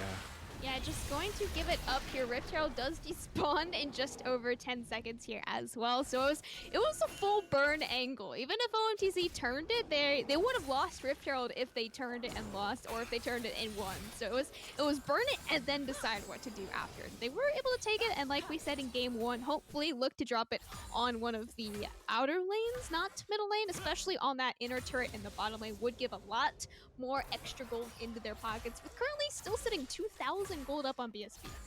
Yeah, like you said, if they can drop that and get all that gold onto the Mordekaiser or all that gold onto the Vladimir, this game from that point on I think would be pretty much in the bag for them.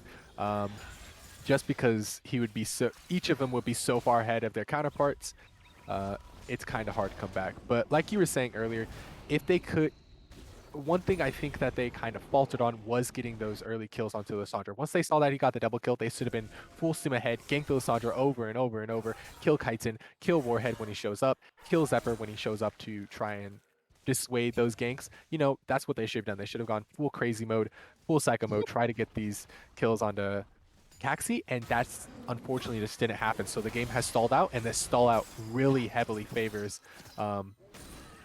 this side of OMTZ, you know, with the Vladimir, with the, I think that's lethality? Yeah, that's lethality Varus scaling up, you know. These guys are going to be monsters once late game happens.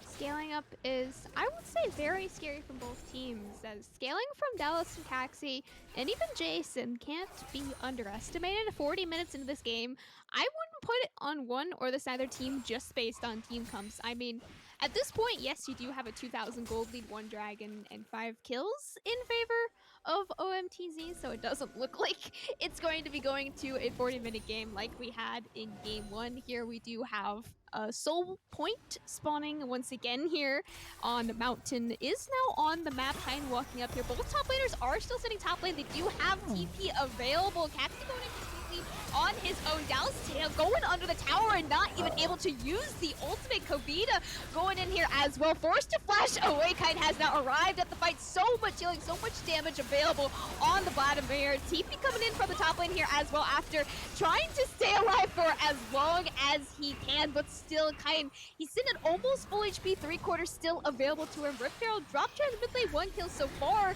picked up there from Dallas, and it's just looking like Rift Herald drop mid and go straight to Dragon. Yeah, that's exactly what's going to be happening. That was almost a really good dive, but Ivor, well acquainted with the flash button as an ADC, knew exactly when to flash, managed to get outside of the effective damage range of the team. And it's one thing that if you're a competitive team, it's one thing that you really want to focus on. It's the idea of making sure your carries can hit and theirs carries cannot hit. With Ivor's flash out, no one else on Caxi's team could hit except for the Echo, who had to use his go-in ability. And as soon as he comes out of that stun, he turns around, he ults him, and Dallas can't move. Kobita goes in, tries to look for a cheeky little hook, hits no one, and does drop to Kaiten, I think? Yeah. So it's just the idea of maintaining fight lines, not overextending, and playing fights too slow, or not too slow, but not too fast, but not too slow, rather. Absolutely, and once again, a little bit of a lull point here, not really any objectives on the map. Other than Baron, neither team want to start up a Baron at this point. Maybe OMTZ could, but it is very risky, especially with how little vision control they have on the top side. They have a lot in their own jungle, but not a lot in the river, as you just can take a look at the amount of wards currently, and it is all blue in the river and then all red in OMTZ's jungle. So there can't be any invades from blue sprouts, but they're allowed to walk up until the jungle pretty freely. Yeah, and look at that damage that's already going down from Kaiten onto Caxi. He's starting to take these trades a little bit more freely now that he knows that he has this 2-item power spike over the side of Lissandra and tons of damage to follow up with it. It's actually kind of crazy how effective this Cole was as they try to gank onto him. And he's taken down immediately. Shutdown will be falling to Kobita. Meanwhile, here on the top side, very similar play on to Dallas after has already fallen again. 40-second death timers here at just 25 minutes in this game. That's a long time to be stuck in gray screen. Yeah, that was really good from either side. One team initiated the play and the other one saw it happening, and that's what they go for. Aurelius was popped. Ridley was waiting on the backside end of that Echo ultimate. Just quickly able, they either get the kill without him using ultimate or with him using ultimate. He really just has to pick who is he giving the gold to, and it went to Ridley. That's the person I wouldn't give gold to be honest. Like, a Fed Udyr is just going to run around, stun you, and it's going to be annoying, but it's not going to be game-changing. Fed Mordekaiser, on the other hand, already with 2 super strong items, especially with all the true damage going to be coming out for the Riftmaker. That's the person I wouldn't give the gold to. But they did a good job getting the shutdown off of Kaiten, so now they can focus their attention onto other members of the team as a hook lands. Oh no, Z-Free, the vision score might have baited him into giving over a kill here. It is not quite level 11 yet, so the ultimate is still quite a long cooldown, and with the chickens there will be immediately popped by Caxi, but Kobita, very similar fate. There's just, the chickens are a death sentence, man. Yeah, I mean, being a support, I think, is a death sentence in this game. Although that is only for Zephyr's first death, but it is the 4th one for Kobita, so it has to be, at this point, as the Nautilus, I think your job is just to go and get as much CC off as possible and then die. You're not really going to be that pseudo tank that you're looking for anymore, because a Nautilus behind isn't a tank. It's really just a CC bot that dies super quick, which is unfortunately what Kobita is at this point. So I think it's fine if he just accept that and only uses his summer spells to go in, to CC, or to disengage. Yeah, but that's why Nautilus is typically a very strong low econ champ. Yes, he can be very tanky if he does get a lot of gold, and he just got a couple shutdowns in his pocket. His one kill was a fairly large shutdown, which of course you don't really want that on a Nautilus, but if it is going on to a Nautilus, at least he'll be slightly tankier for your engages here. And he has at level 11, so the ultimate will be slightly shorter of a cooldown here as well. But yeah, you land your CC, and no matter how much gold, no matter how much XP you have, that CC will always be useful. And that is why he can Ooh. always be a little bit of an insurance policy just in case he does get behind. But still, no matter how much CC you have, I still don't think you can survive a death from there with Ridley. He is 4 levels up on the poor Nautilus.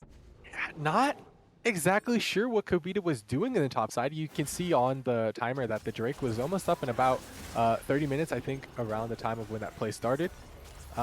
That's where he should be. He should be focusing all his attention on the bot side, trying to get Dallas is reared up here, looking for that ultimate. Doesn't do any damage with it though. Going into the backline here, Vladimir not finding any damage for himself, still healing up so much, really picking up his first kill of this team fight. Now going godlike on the Mordekaiser here. Kayan to be an engaged shot. He's immediately blown up by Dallas. 1 for 1 so far, but still 4 for 3, 4v3 even on this current team fight. Soul is looking to be picked up here by OMTC. 4K remaining. Dallas is looking for a potential steal here. He has the smite available, but so does Warhead. 2K remaining here. They don't have vision. Going to completely blind, not able to find the steal. Soul is secured. Mountain Soul is taken by OMTC, and Dallas quickly falls for it as well. Yeah, there's so much to talk about that and what happened, but one thing I do want to highlight is just it all started off of vision control. Zepra understood his role. He was in the bot lane first, way before Kobita. Kobita was, in the top lane getting killed by Ridley, and they took advantage of that vision control. They moved in, they played aggressively, they played up in Blue Sprout's faces, and they had no other recourse but to take a pretty bad fight, and they got caught in that choke point, took a lot of damage, managed to pick up Kyten, but they didn't touch even remotely a single hair on Ivor, and Ridley, just walking through them, picking up kill after kill, and Dallas giving his life for a failed Dragon Steal. It's looking really rough for this side of Blue Sprouts. I mean, that Dragon Steel was as best of a chance as Blue Sounds could have possibly Absolutely. asked for. It was the truest 50-50 as they could possibly get, and a 50-50 is a significantly better chance than they have if they want to go for just a team fight. Because at this point, you're sitting 5,000 gold down from OMTC. Currently, Dallas is not doing so hot on the Echo. He's holding very strongly in CS. It's just the gold department slightly falling behind here on Warhead. Also XP, he is down 2 levels. So if you're looking for a team fight, you don't have damage on the champion that is trying to build for damage. Something not like the Nautilus, where yes, you have CC, it doesn't matter how far behind you get here, as Baron is being set up. Titan is sitting up bot lane here with Taxi. Both of them do have their TP available if Baron is started, but again, 30 minutes in this game, Baron is very risky to take by either team. Absolutely. And one thing I do want to highlight, the carries, on the side of Blue Sprouts, Caxi and Jason could cleanse. Jason, excellent cleanse. They're using the Photostrom very defensively. Kobita potentially giving his life double TP, being chilled from the top lane and the bottom lane as well. Really looking for at least 1 kill. Finds it onto Jason. Hits level 16 there as well. Not able to flash away though. Shutdown falling to Dallas now for the first time in this game. Hooks just going wide there on towards. So far it is just a 1 for 0 in the favor of Blue Stars, but a very large shutdown picked up there by Dallas. That was a huge shutdown onto Dallas, and that was super good from Jason. Like that instant cleanse, absolutely beautiful away from Ivor's ultimate. And you can already see he's already building toward that QSS. If he gets that QSS with that skill on the cleanse, the same I expect for the QSS, it's going to be super hard to lock down the Xayah. I don't think they can do it in this game, especially since he still has flash available. Really did have to burn his flash to get that kill onto him and lost his own life in repeat. So like I was saying before this play kicked off, their carries, well, before they were untouched, but now, Jason did die, but their carries are super good, Oh and my gosh, that was so close. Ultimate is going to land there onto Ivan. uh-oh, There's no damage follow-up uh-oh. whatsoever after going in with his life that will be fallen very quickly right after Dallas. Looking to be engaged on next Jason. Last member remaining other than Dallas, who is able to live for just a couple more seconds here. Kind of looking to find one kill onto Jason. He's walking between the wall. Warhead is not also following up, walking through that wall. They're level 15 to level 16. It might actually find a kill. They're shut down 500 Oh. gold to Jason.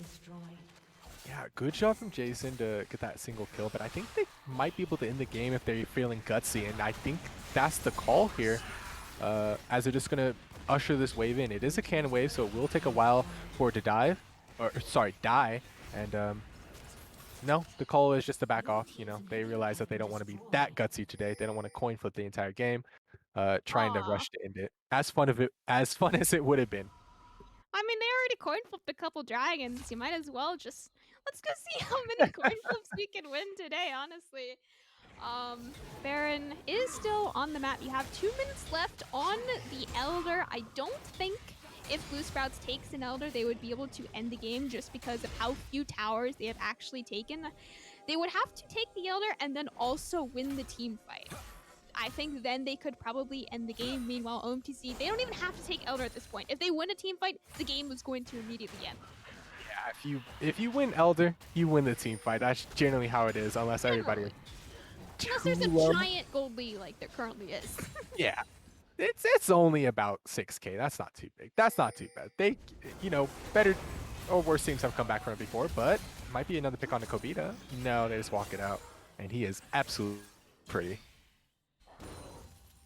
He is okay. He's a very tanky Nautilus now. He is sitting level 12, so slightly behind the level 16, 17 of the solo laners. Dallas sitting up there very strongly at level 14, looking to make his way into the level 16 pool there as well. It's a lot of positioning and a lot of vision on this Baron, but so far no actual team fight. But Dallas first member going to be picked off. They're kind of looking to be the next member. He's about to heal up his entire HP bar though, and Kobita immediately will be taken out after not able to walk into the team fight. Great snipe. But the 4-man fear coming up from the fear beyond death. Unfortunately, there's just not enough damage Bob to be able to take it out. Jason last remember remaining. He going just to live a little bit longer, but unfortunately will not be living long enough. And it's looking like the end of the game for OMTC, taking this best 5 to a 1-on-1. Yeah, and that looks like the game for them. Super unfortunate start. Like they had so much potential. They had so many tools in it to stomp this game, get a huge lead early on, and unfortunately, it just didn't happen. You know, the Mordekaiser into the Urgot was just too strong for them, and yeah, super well played by Ridley to lead his team to this victory here.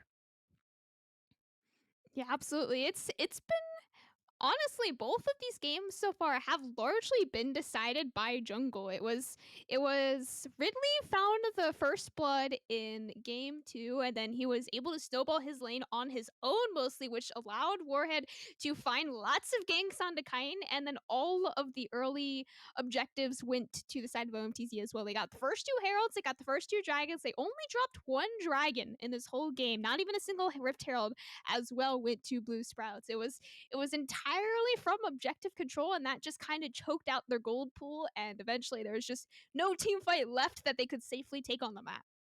Absolutely, and I just want to highlight how much damage this Zaya did. The most damage in the game. Absolutely insane amount of damage. Really trying his heart out here was Jason. Just crazy to think about.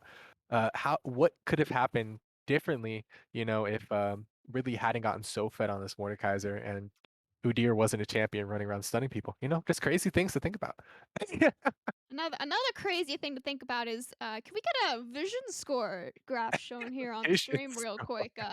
We gotta give a little bit of appreciation here out here to Zipri, who single-handedly had 166 vision score in a 30-minute game. How is this possible? We are not in Worlds.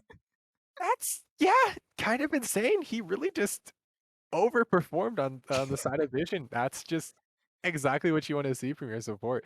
Getting that vision, allowing for these picks to happen, allowing Udyr to run in pretty much uncontested and slap people to death in bear stance. So good job for the support, Zephyr. Absolutely insane. You were doubting him, man. You were doubting him in laning phase. You're like, nah, Was I was. you're not getting enough XP. And I was like, nah, he's doubling the vision score. This man is absolutely cracked on the ward key. He has got it, I believe, and warding is of course the most important thing for our wonderful support players here to do. But heading into game 3 champion select here very shortly, we will be going to a break. So don't go anywhere. We will be back.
When feels like calm and wind stands still.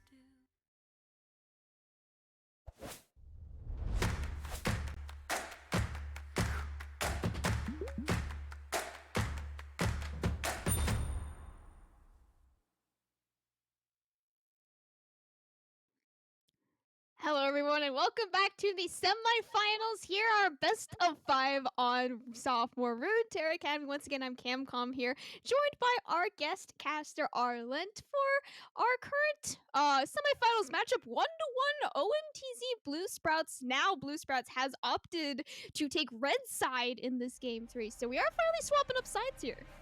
Yeah, and that definitely will change up how drafts and pick and ban goes. And that's what I think we're going to be seeing. I fully expect one of them to ban one of the meta ADCs. And if not, we probably will be seeing, the Varus Xayah matchup again. Or they might, change things up and get something really crazy going. And I do believe that would be the Misfortune Leona, Braum Lucian, any combination of those 4 with a Zyra thrown in as a counterpick to the Braum, it would be great. Either way, though, we're going to be seeing the Graves band come out, and we're waiting for the first pick from OMTZ. It is going to be that Varus here locked in once again for Ivor. Such a strong comfort pick for him here as well. I do believe it is his most play champion here in Sophomore Runeterra Academy. So very strong B1. I don't know if it's also considered a takeaway pick. It is kind of dangerous to pick it here early on. Yes, it is a comfort pick, but I don't know if it's also a takeaway pick here from Jason, as once again, Misfortune, Leona, and Thresh are all making it through. All very meta picks that we are very used to seeing, but same AD carry champions locked in here. No, nobody's trying to hide their ADC champions. Yeah, and they're both dangerous picks, and each team's just not taking advantage of the kind of dangerous plays that the other side is making.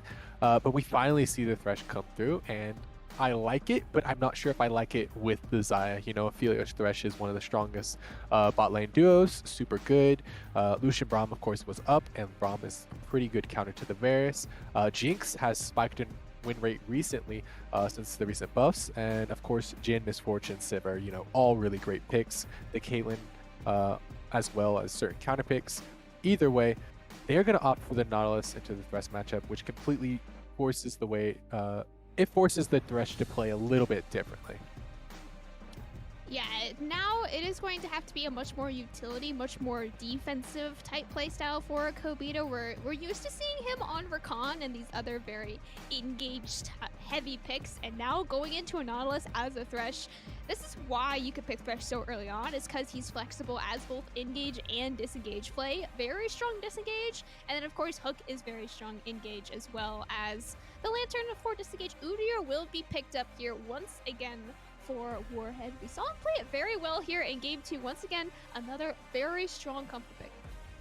Yeah, and comfort really is the name of the game for OMTZ. Even if it's not meta or perceived good, if they can get those comfort picks, then they have shown that they are capable of winning a game pretty handedly, even though the odds are not in their favor. They're going to respond with the Olaf pick into the Udyr and Nautilus. I like it. It allows them to really just run through all the CC, and it allows them, most importantly, to skirmish early. And that's what you want to do. So you want to look for priority getters mid and top. Probably won't get it in both lanes, but if you do somehow get it, it's going to be huge, right? So you can use that priority to accelerate this Olaf to get him super far ahead and allow him to get those early Drakes, allow him to get those early kills, and accelerate either a single lane or himself as a whole. Yeah, going into this second band phase here, you see the Kiana, Silas, both very, very strong comfort picks for Kaiten. I don't expect to see another Vladimir from him. His Vladimir was very good in game 2, but probably a little more of another control mage that is more popular to be picked here in game 3. Of course, I would have actually said Silas would have been a very strong pick, but Blue Sprouts, they're on the same wavelength as I am, so they did ban it out. Olaf, though, I do actually really like the Olaf pick. Yeah, I love the Olaf pick here. I really do. We're just waiting for more than likely going to be the mid blind pick because both sides ban mid laners, and generally that's what you want to do when you want to blind pick a mid. So we're going to see the mid blind pick more than likely come out, and oh no, we're going to take away the Mordekaiser, and that might be interesting. So they're going to respond with a Kale, and I expect to see something AD come out here mid lane. That's super blind pickable, so maybe, you know, Zed's always an option, Talon's always an option. Oh. The Misfortune mid? This is something that we've seen from Kyton before. He has played Ezreal mid in a previous series, I do believe, and I do believe it actually went quite well for him. I don't remember it being a misfortune, but I have learned not to doubt Kyton's picks. Very similar to Caps-esque type era back in like 2018, 2019, that type. He finds picks that somehow magically work, and when they do, it is quite impressive. So this very well could be a Misfortune mid or a Kale mid, and Misfortune's going somewhere else that we have no idea. Matched in the mid lane by Lux. That is a lot of AP here on the top side other than Olaf. Yeah, it has to be a Misfortune mid. Going anywhere else would more than likely be suicide. You know, a long lane into Olaf Mordekaiser, the Misfortune is never going to make it out alive. You know, they could always flex the Varus mid, but of course, it's a comfort pick for Ivar, so more than likely it's going to go into his hands in the bot lane. So yeah, it's probably going to be Misfortune mid into the Lux. I'm not really sure what to make of the draft into in the mid lane. It's kind of crazy, to be perfectly honest. Like, Lux is super good right now ever since the ultimate buffs. She's going crazy in the charts. But Misfortune, you know, it's one way to secure a power pick, you know, one way to secure the meta and have it on your side. But will she have the resources and time and space to scale in the mid lane? That remains to be seen. It does remain to be seen. This is, I gotta say, not a mid lane matchup I'm very familiar with. Honestly, I don't think I've ever seen this mid lane matchup in my entire life. So I've seen it in pre-level 30 games. It's pretty common. okay. See, I didn't spend a whole lot of time in those types of games. So if I had to guess, then yes, I would also say Misfortune typically does need a little bit of time to scale up. She is considered a team fight area type of like AD carry. So even if she does get set behind a little bit in lane, as long as Lux isn't coming out of lane extremely fed, like 5-0 type of fed, they should both be very impactful in team fights. That is why both of their ultimates are so useful. Absolutely. And I think, yeah, you're right. In terms of edge, if I have to give it to him, I'm going to give it to OMTZ. And here's why. I think, like you said, the Varus is his comfort. The Xayah is obviously comfort for Blue Sprouts, but I think the Varus is even more so. With the Nautilus on top of that, it forces the Thresh to stay in lane, because if he leaves, they kill him on repeat.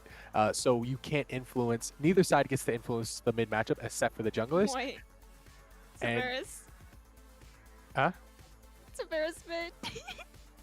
Wait a second. Hold up. I'm just reevaluating everything now. What is going on? We have to reevaluate our life choices. Gosh, Wait a second. I'm reevaluating everything. What? Oh no. It's not 100% locked in here until it is the 20-second countdown on the final champ select countdown. So it is still potentially Misfortune mid and Varus AD carry, but I would much more prefer it to be the Misfortune mid. Yeah, because all of a sudden that turns this lane into a pretty hard losing lane. Like, yeah, the Varus can farm from range, but now you can leave the Xayah. Like, before you couldn't leave the Xayah just because of the long range lockdown from Varus, right? But now you can leave the Xayah. I don't mind it into the Nautilus Misfortune alone. And now you can rotate the Thresh up into the Varus, take out some kills, and have the Olaf run him down. The Udyr. Okay, they're swapping. Man, stop playing with my heart like that. Please stop it. Please stop. I think they're lost and they're thinking, what could we possibly do to make them as confused as humanly possible? That is the 22nd lock-in now, so it will be the Misfortune mid lane Oh my God. confirmed here for Kite and locked into that Lux now. I gotta say, I am going to be a doubter at first on this Misfortune. Now, I am looking forward to being proven wrong here, but of course, the age-old question, who do you think is taking this game 3? Oh man, tough question. Just based off draft, like we said, ignoring champion comfort, I'm going to give it to the side of OMTZ. Uh, Oh. yeah, I'm going to give it to them 55-45 here. And here's why, because I think it's easier to execute Udyr than it is Olaf. Even though you do have Olaf who can run through all this CC, it's easier to execute a Udyr Kale than it is an Olaf Mordekaiser. It's easier to execute a Udyr Misfortune versus a Lux Olaf. Um, and the bot lane super safe from each side, not very impactful, but definitely the Nautilus is the one to make. It basically is a matter of which one gets more antsy, which one goes in first, and which one responds. Because in this meta, it really is all about the bot lane that goes in first. More than likely is going to lose that trade. So yeah, nothing really to expect from the bot lane, I think. But I think this game's all about the mid because they're like, if you're gonna disrespect us and pick Misfortune mid, then we're gonna want to run it down into you. And they're like, well, we're gonna disrespect you and we're gonna protect this Misfortune. So that's what I think is gonna happen. Yeah, I think there's either going to be a lot of focus around Kaiden on this Misfortune or the secret Kale pick on Ridley that we are still yet to mention. By the way, there's a time ticking Kale up here at the top lane for OMTZ. You let Kale get ahead, you let Ridley get ahead really on any champion, but especially now Kale in this game 3, right? That is a big problem. He can do a lot of damage. We saw him on Mordekaiser game 2. Now he gets to play against the Mordekaiser and knows that he can outscale him no matter what happens in this lane. I don't doubt that he's going to be going for solo kills though, no matter what. So I am also going to be putting some points here onto OMTZ. Just I don't know about percentages. Percentages are hard to predict, I would say. But with that, we will be going to a very short break here as we do go on to Summoner's Rift here very shortly. Don't go anywhere. We will be right back.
Welcome back, everyone, on to Summoners Rift for our Game 3 of our Best of 5 semifinals here tonight on Sophomore Runeterra Academy. Once again, I am Cam Kama, joined by our wonderful guest caster here that I'm sorry. It's our land.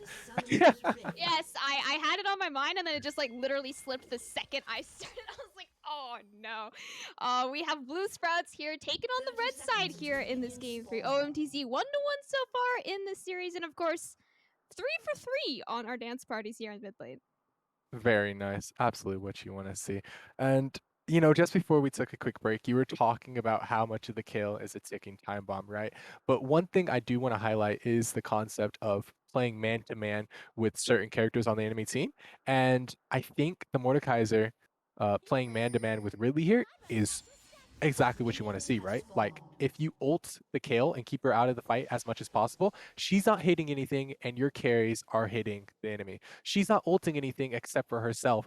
And unless she has the value on herself, it does not matter, right? So I really like the Mordekaiser pick into it. I think it's fantastic, and I think it will work wonders for them. Yeah, it's all in how much After is able to shut down Ridley in laning phase. You have to be able to stall out this level 16 for as long as possible. And so far in these first two games here tonight, they've both gone to almost the 40-minute mark each. We've had the Elder within 1 or 2 minutes spawning in both of them. And that is definitely Kale picking territory type of games, I would say. Is if you almost know that a type of series like this is going to happen where you can guarantee that it goes that late, why wouldn't you pick Kale? Even if you know that laning phase might not go that well for you, if you can guarantee that you're hitting level 16, this champion is absolutely insane that late. Oh, absolutely. Kill is going to go absolutely nuts, and it's going to be the AP version of kill. Sometimes you see AD kills in solo queue that pop off, but generally it's not as good as AP. So picking her as a Oh solo no, AP Z-Free, threat, he hooked in here exhausted as well. First blood picked up by Jason. That is not what you want to see from the spot lane comfort pick from OMTZ. yeah, that was just super unfortunate. He missed the hook onto the wall, and fell down for it. They hit level 2. They didn't respect the level 2 coming out from their opponent, Yeah. and that's just exactly what's going to happen, in solo queue or otherwise. Both the junglers did once again start on their bottom side camps. This time it is a little flipped though. We do have Warhead on the bottom side and Dallas on the top side. So still most likely will be that first scuttle here picked up in just 10 seconds by Warhead on the top lane here. He does have Ridley's lane pressure even if it's a Kale can still walk down and be helpful for a potential scuttle fight. And most likely Dallas will be trading it for the bottom scuttle, which by the way I just noticed Dallas opted to take Ghost over Flash. You're right. Now, I'm thinking about what to make of that. It makes sense synergistically with the kit. But yeah, it looks like there will be a fight here on the top side, so I'm going to let you get to work. Yeah, Dallas, he's looking for a fight here onto really. They do still have Flash available. Kobita lands the Flash hook onto Warhead right into the play here as well. Warhead still has that Flash available after flashing it right after. Unfortunately, will just miss the pull, and in the end, it's a 1-for-0 in favor of OMTZ, and most likely a double scuttle for them as well. Yeah, and I was about to say, if you can get, I was thinking about what to say about the Ghost. If you can get that early value onto the Ghost and really make it start counting early, use it off cooldown as much as possible, then it's huge, right? It's so much better than Flash. But if you can't do that and you fall early, you don't get those fights that you were looking, then something bad might happen. Something bad might indeed happen. You might have Olaf doing Olaf things, or something. You might have else very scary. You might have Udyr things. you might have Kain doing Kain things. Honestly, that's the scariest part of this entire game. Is there's just huge question marks around Kain's lane right now. Is how well does Kain know Misfortune mid? And how well does Caxi know Misfortune mid? Is How much did they play 3 level 30 games? how many counts have you leveled is the question of this game right here.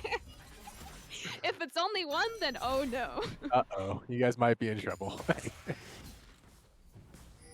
But yeah, they managed to get the second Scuttle Crab onto Dallas, so they evened that up. It's not too rough for him. He's actually ahead in CS, so really good job from them.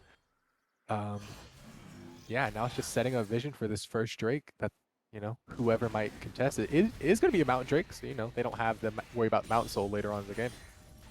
It is full bot lane prio currently in favor of the blue sprouts. They could honestly just take it. It definitely looks like they are able to take a 5-minute first dragon for themselves very early. Sets them up for a very early soul, which is the most powerful thing that you can have, especially against Mikhail.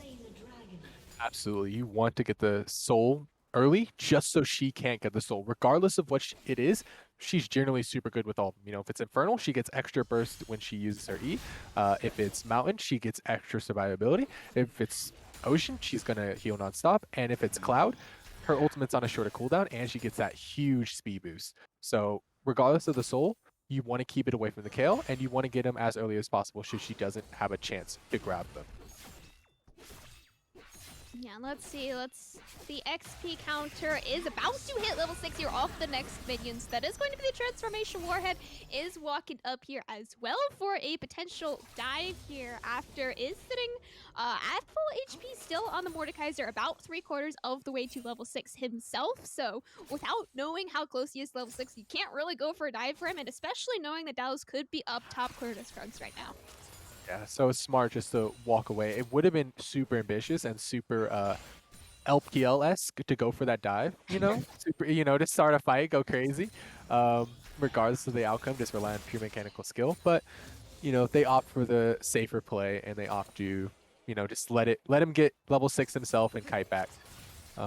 Whether or not that comes back to bite them remains to be seen. But yeah, each team just going back to farming, each team just going back to scaling up slowly.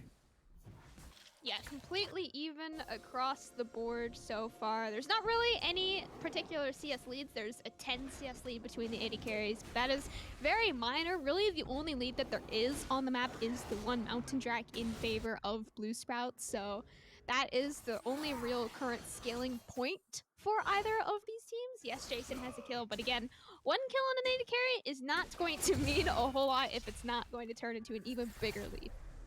Yeah, but still, a kill on a Jason, I think he can turn this lane completely on its head because, before you had to have this Thresh sit on top of the Xayah and be super conservative with hooks, flays, flashes, everything. But now with this kill and with exhaust instead of the cleanse, he can definitely be a little bit more aggressive and go for these fights. Taken into the death realm here up on the top lane. He's got Divine Judgment, but not going to be able to live through the death realm after picking up a solo kill up there in the top lane. Yeah, that's the power of the Mordekaiser. Even with the ultimate, it's like I said, playing man-to-man with the Kayle means the Kayle can't scale. So even if they get level 16 here, I still expect to see that sort of thing happen consistently until, super late game. Yeah, we will be going into a short pause here. We're just determining how many games are in this best of 5. They're determining whether we want to go to a best of 17 or not. So that is so Whoa. far our determined reasoning for the pause. I don't know about best of 17. I mean, I'm down for it, man. I watched all the games this morning. I'm not gonna say how many games for spoilers reasons, but I watched them all this morning. If this goes to a game 5 as well, and it'll be a lot of League of Legends today, as this is the usual spectator bug. This always happens. Yeah. Uh-oh. That's all I'm gonna say about that little spectator bug.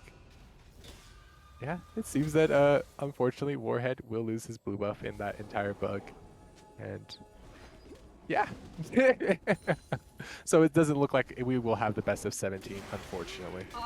Unfortunately. I was looking forward to it, man. It's my dad was explaining hockey to me, and he said it was like a best of 7 or a best of 9 or something, and I thought he was crazy. Hockey is a best of 9? It's something like it's like a best of 7 or a best of 9 for playoffs or something like that. Ridiculous. And I was like, dude, if that was in League of Legends, nobody would play tournaments. Wait, oh my god, that is. Well, I mean, I guess that's one way to determine who's the best team. Has Dallas picks up that Rift-Herald and looking to use it before 14 minutes, looking to either take down a turret quickly or just get as many plates as possible onto a carry. Yeah, ideally, you do want those plates onto Ridley, of course. Or no, on the other side, you do want those plates onto Jason. He is currently, I would say, the most scaling member on your team that has a kill. In theory, yes, you would want it on the Caxi, but you're leaning into a misfortune. Again, lots of question marks here in the mid lane. Kubita flash playing onto Kain here. Will not land that hook, though, and Kain So able to close. flash out of that gank. Luckily, will be able to live here. Yeah, and that was honestly super smart. Just the walk up flash, force the Yeah. play. And he held his flash until he knew he had his W to come up and get the movement speed. But with that reset by Ridley, it might be looking like he's gonna lose his turret first, and that's just not something you want to see. But it does open up the map. It does offer him the opportunity to sit back and freeze it under his tier 2, and he can play it super, super safe. Yeah, it does look like that Roof Trail is going to be dropped in the top lane there. A little bit of extra gold going into both After and Dallas's pockets. Their first tower as well. It is does not look like it's going to get a hit off, or actually it will get a hit off onto the second tower as well. I don't think they'll be able to take it, but again, any gold that you're able to get onto either After or Caxi is a very big buff going into this later stages of the game, because they're your 2 AP damage sources.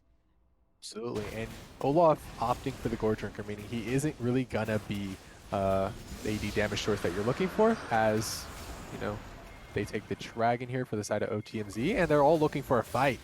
Yeah, TPP jail here on the bottom side of the fight. Kain is exhausted. He is not allowed to move whatsoever. It looks like A symphony of flashes. oh my gosh.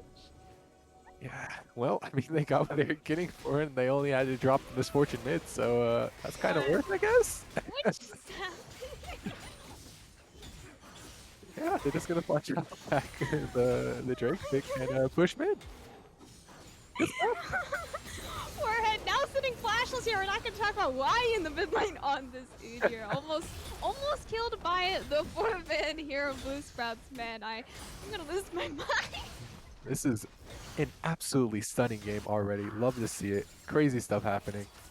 And yeah, as you were saying, any kill onto Caxi or After goes absolutely insane. Oh no, the solo kill almost goes out for that Ivor. Jason ulted underneath the tower there. Featherstorm is just going to be able to keep him alive. Didn't have to burn flash though. And that's a crucial part of it, They each traded ultimate for ultimate. Man, I think Ivor's is the shorter ultimate, so that is something that they can take advantage of. If by only a few seconds, it's only about 30 seconds shorter. Yeah, just a little bit here. As you do see, Dallas, it's very even in the jungle right now, surprisingly, for how I would call how meta both these junglers are. They're both very full clear power farm type of junglers. Gore Drinker is finished by Dallas here. That was the first mythic completed in the game. Jason had SS Reaver completed slightly before, but that's not a mythic, so I can't call it first mythic of the game. First item, I guess.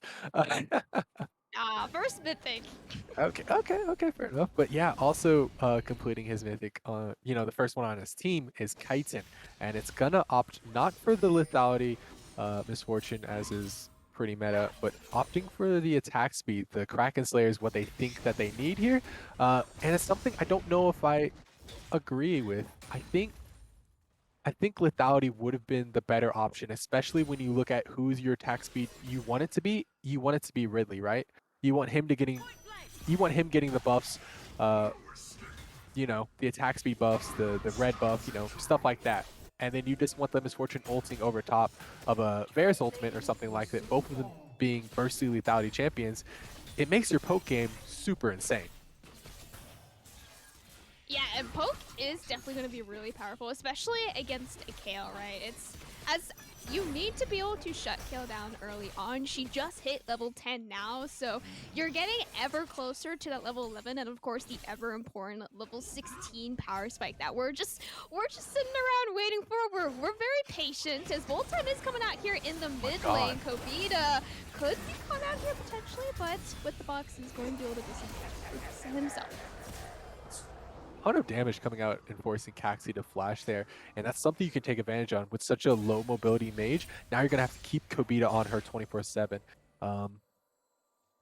Like, that was a chunk of damage from Kaiten right there. Just huge. And yeah, I guess that's why you pick Misfortune mid to do that to the Lux. Yeah, he's got the Kraken Slayer completed here now on the Misfortune Cole. It just finished as well. A little bit of a gold. 5,000 gold total for Kain, up on 4,700 for Caxi. So just 300 up, despite him being a death down, as well as After is taken into the death realm here in the 1v4 situation. I think he's on the wrong side of Summoner's Rift here. Divine Judgment coming out just to make sure that they are able to live as After. He is able to flash over the wall and just about live. Yeah, nice, nice pick from your team, trying to look for that kill. Good job on Ridley to hold that ultimate, not preemptively use it to try and protect Warhead. I don't think it was necessary to use. Probably could have saved that ultimate cooldown, but either way, they got his flash out, and that's something they can take advantage of later on. But they unfortunately are going to lose the Herald. Now it's a matter of, does Blue Sprouts quickly rotate down to bot side to take the Drake, or do they, offer the trade up? I think that this dragon is not the most important dragon in the world. With you being completely even on dragons, yes, you do need those dragons to be able to get ahead, especially against a Kayle, right? That is the most powerful part of these dragons. Absolutely, that's what makes the dragons so darn strong. I love them, and I love one of the ones I love the most, besides Mount Drake. It will be the Ocean Soul, and these guys all scale really well with the Ocean Drake on each side. I really like them. Now each team's just setting up for it, just waiting, see what happens around it. They're gonna start it up for the sides of Blue Spring. Yeah, Bolt Time almost stole it away, it looks like, but it was in the end secured, so it is again stalling out that scaling just as long as they possibly can. It is an Ocean Soul this game here as well, so it is I would say the most powerful soul in the game for all members. Yes, Infernal is like the most damage-centric one, but I don't think Infernal is very useful in supports. Ocean, meanwhile, is absolutely useful on anyone that you could possibly think of. Yeah, Ocean is absolutely massive, and I love it, to be quite frank. I think I already said that, but yeah, it allows everybody to take advantage of it. The supports, the top laners, the tanks, the assassins, everybody can get damage out of it as long as they hit something in a team fight, or even minions or camps. So really, it's a great all-around Drake.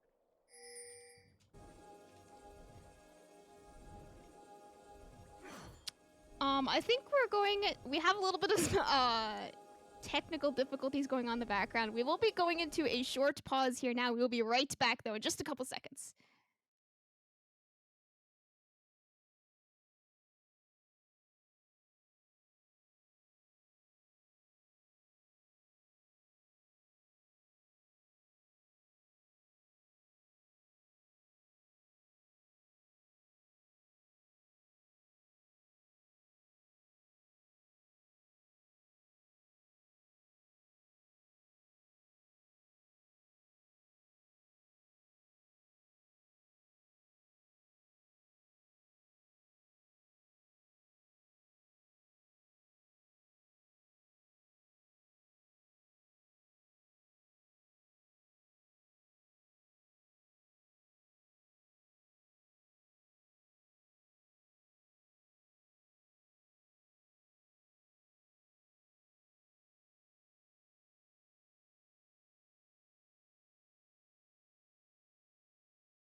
Oh, I can't see champions.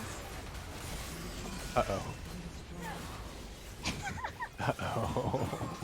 The entire map is invisible. I can't see the champions.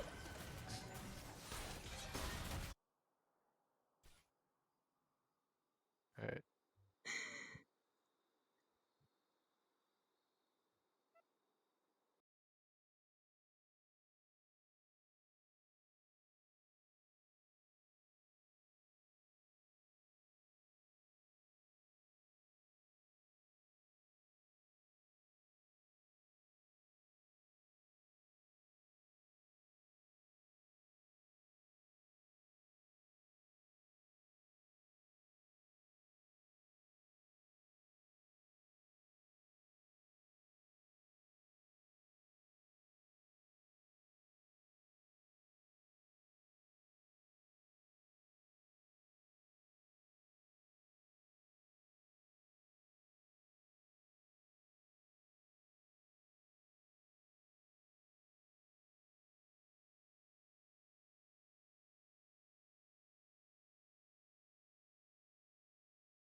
Okay, welcome back, everyone. Sorry for some spectator bugs there on the client.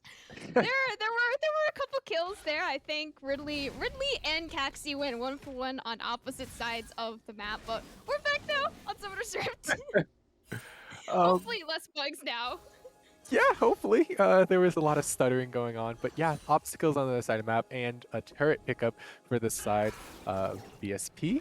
So good job for them. But again, the Misfortune is winning out on the Misfortune Lux pre-level 30 matchup. So we obviously know that Kaiten leveled more Smurfs than Caxi did, it looks like. Aw. Unfortunate, I guess. Apparently we're still having some spectator bugs here. Great. We're going to be going right back. I promise.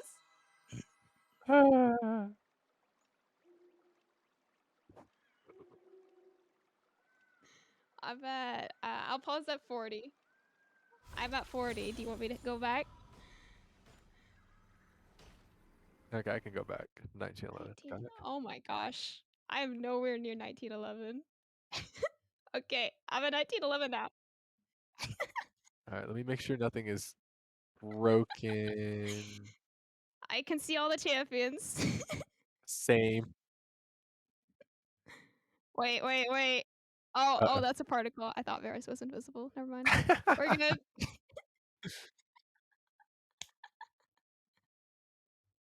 Okay, 12, 13.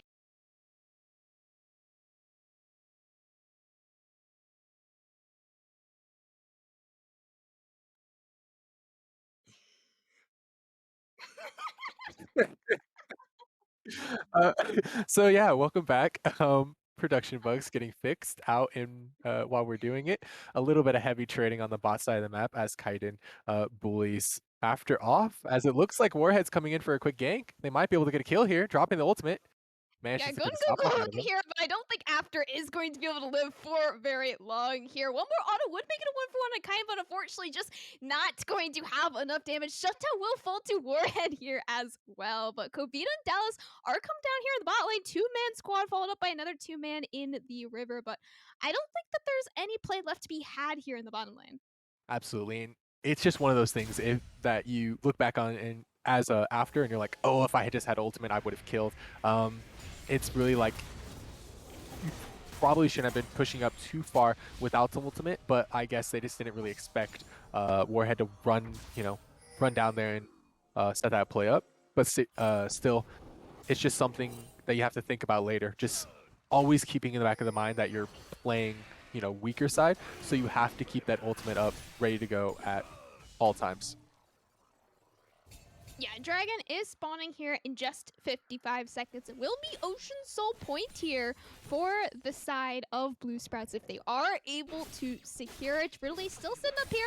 Time ticking down on the Kale, sitting here at level 12. So he has successfully passed the first barrier of level 11. He also has Gnasher's Tooth, so is getting up a little bit more in gold. Unfortunately, didn't get really many early kills or early gold injections in the forms of plates or anything else like that. So it has been very much sold out to Blue Sprout's thankfulness, but still, this dragon is very scary to fight around, despite there being only a level 13 Kale. Absolutely. And now a level, Kale, it's a question of what mythic does she go as she gets caught out here. Oh no, Ridley is going to be hooked in the bush. Is able to flash over the wall though into the rest of OMTZ's team, so he is able to live at least that hook, but I think that is going to have to give the dragon. Yeah, absolutely. This is going to be the dragon over to the side of BSP, you have to imagine, because like how can they really contest this? Maybe a Misfortune ult over the wall, but Misfortune, yep, she does her best. that was the best 50-50 you could ask for, honestly. Honestly, yeah. But now it looks like they're running tops. Oh, they're gonna go for the Baron, I think. I think they're going for the Baron. Yeah, this Baron is completely unknown to OMTZ. They're all hanging around the top side, Warhead, or bot side even. Warhead is actually recalling, so there is no vision, no knowledge of the secret Baron take by Blue Sprouts. Very smart play right now. Yeah, I honestly wasn't expecting it myself. They just went straight forward and they pick it up just like that. It's insane. It's like, where was the vision control that you saw from Zepri, just a game ago on the Rakan, 166? Where was that vision control? It seems like a super big oversight just to let that pass by. But then again, their games also went on for, 40 minutes, not getting a Baron so early at 22, right? So I guess it's a little bit forgivable in the sense that they just didn't expect it happening, but it is a major oversight that you just don't expect. This is definitely the slowest game so far in this best of 5 in terms of kills, but in terms of objectives, this has been hyper speed, hyper tempo type game. We have 4 dragons taken at 23 minutes. Soul is going to be spawning here in just 3.5 minutes for Blue Sprouts, and we have a 23-minute Baron being taken here as well. I mean, Ridley, this is not the type of game you want to be picking a Kale into. If you had a Kale in games 1 or 2, she would have done insane in those types of games. But game 3, these look like 2 different teams. Absolutely, and just one thing I want to highlight on the Kale, it's going to be the option to pick up the Riftmaker, matching the Mordekai's and True Damage. I don't think that is the move here. I think, you could opt for the Lissandres, you could opt for, the Everfrost to stop engages, It doesn't do too much to Dallas, but it does stop After from getting on top of you, and it does help you lock down some other kills, of course. And of course, once Dallas drops his own ultimate, he's a sitting duck in terms of tenacity. Yeah, also Ludens, you have a lot of different options in terms of items coming out. Just don't think Riftmaker is the best one here. I would definitely be interested to see a Ludens here on a Kale, as Ridley is able to dodge out that Lux Q and uses that Divine Judgment just to make sure that he lives any damage that Mordekaiser would be throwing at him, but Blue Sprouts are trying to collapse here on the bottom side. Ferrisol will be landing onto Jason, forcing out that Featherstorm just to make sure that he lives through the bullet time, but with all 10 members down here just hovering around this bottom tower, there's really not a whole lot of kills being taken. Dallas takes out a lot of poke damage there from just Kainatos. Yeah, taking too much damage there, and he lost the Seris Gauge. It's a huge fight tool that he doesn't have going into this next team fight whenever it may happen. Both teams using a lot of resources on poking, and I wasn't quite sure exactly what Caxi did with a stopwatch. Must have been like a fat finger, but that fat finger can come back to cost him when Warhead is running him down on the Sudir, trying to slap him at bear stance. At this point, this is the best case scenario right now for OMTZ. It's play safe. You're waiting for Ridley to scale up. Let him take as many solo waves of XP as he possibly can. And then your backup right now is Kite. He's sitting level 15. He's got 2 fully completed items. He has the Kraken Slayer and the LDR. He does a lot of damage right now, as you just saw him autoing down Dallas. He is the most fed member of OMTZ, but you need to transfer that gold onto Kale as quickly as possible, which they're doing very well with it. Definitely. With the Kale finally picking up the Riftmaker, you know, she has that true damage, the healing coming out. Let's just see if it pays off the way they're thinking, you know, they want it to pay off. They want to abuse that true damage, they want to abuse that healing that comes with the Riftmaker pickup. I just am not sure if it is going to pay off the way they think it is into this team comp, especially with the Mordekaiser playing man-to-man with the Kale, really cutting down on his damage. Although the Mordekaiser hasn't exactly built for the 1v1 either, really building for some reason, a lot of armor, trying to get onto the Bears, trying to shut down the Misfortune. So it might be the opportunity for them to take a fight and really win it. And it all comes down to whether or not Kale gets ulted by Mordekaiser.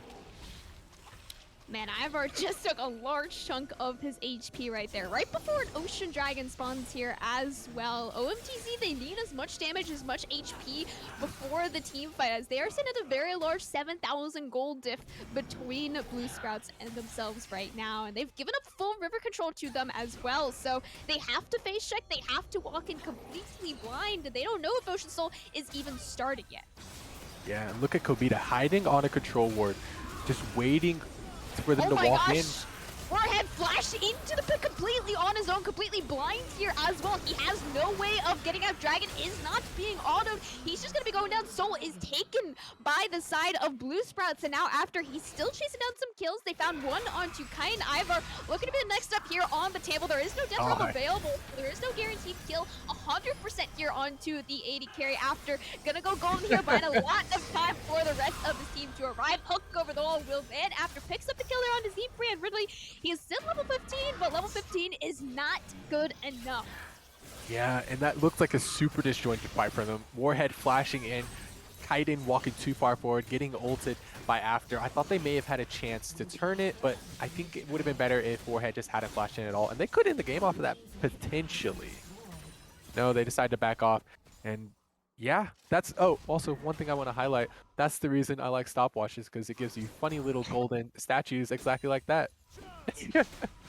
Ah, yes, wonderful. That's another fantastic riot bug, I have to say. It's all of these invisible champions and like no items. It just adds to the game. My other favorite one is when they turn into chess pieces when they die and they just never have their dead bodies despawn. Like that's great. Yeah, T-posing. Beautiful. That one makes team fights totally not super confusing, as Baron is spawning up here on the map. Currently 8,000, almost 9,000 gold lead for Blue Sprouts in their favor. So Baron could easily be taken with probably little to no contest. And if there is, that could just end the game. Yeah. Although... He's going for it, Dallas. He's burning the ult, he's burning the ghost, he runs down Ivar completely on his own, looking for a couple more onto Kain, just takes him down right through the bullet time.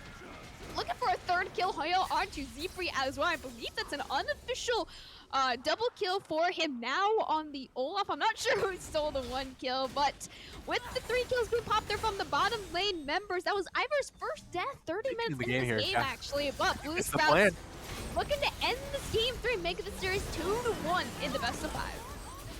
Yeah, Jason Gale forcing in there, trying to get as much damage onto him as possible. Warhead ulting him out, and yeah, it's looking like that's going to be the game here. Good job. It's so funny seeing Warhead just like sprinting circles around after in the Death's Realm. That's you just can't what ult it does. man. All right, going or heading into game 4 here now. Is there any particular picks, maybe any particular bands that you're expecting to see different? Not really. You know, they tried to get the meta Misfortune going, trying to make it work, but sadly, she just doesn't work in the mid lane. And I think it's also an issue that you have 3 picks that all are really greedy and gold hungry, right? You have the Varus who wants a lot of gold, you want the Misfortune who wants a lot of golden items, and you also have really over there and the Kale who also wants a lot of golden items. And trying to split all that gold between 3 lanes equally is just impossible. You really have to pick 1 or 2 to focus on, and then have 1 lane be a support, or just forget about it entirely. Um, yeah, in terms of picks, honestly, it looks like this Mordekaiser is super contested. I'm not even gonna lie. Yeah, absolutely. And going into game 4 here, OMTC will have side select in the draft. Now, does that mean that they're going to opt for red side for the R3 Mordekaiser angle, or blue side for one Varus angle? That is something that we will be determining here going into champ select of our game 4 here tonight. Don't go anywhere. We'll be right back.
Hello, everyone, and welcome back to the semifinals here in Sophomore Runeterra Academy. We have Blue Sprouts taking on the blue side here, currently 2-1 up on OMTZ, and we're well into our draft phase now. We see a couple bans coming out once again.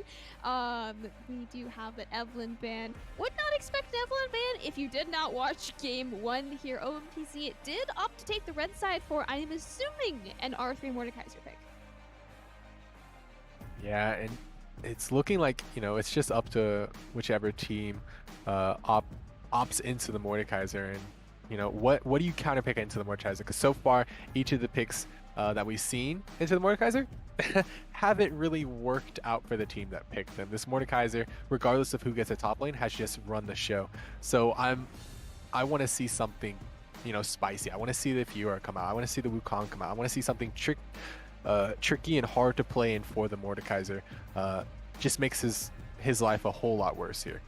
Instead, we're going to see, the Xayah Olaf again. And the Braum finally getting picked up by a team. So now, it's even more impossible to go MF.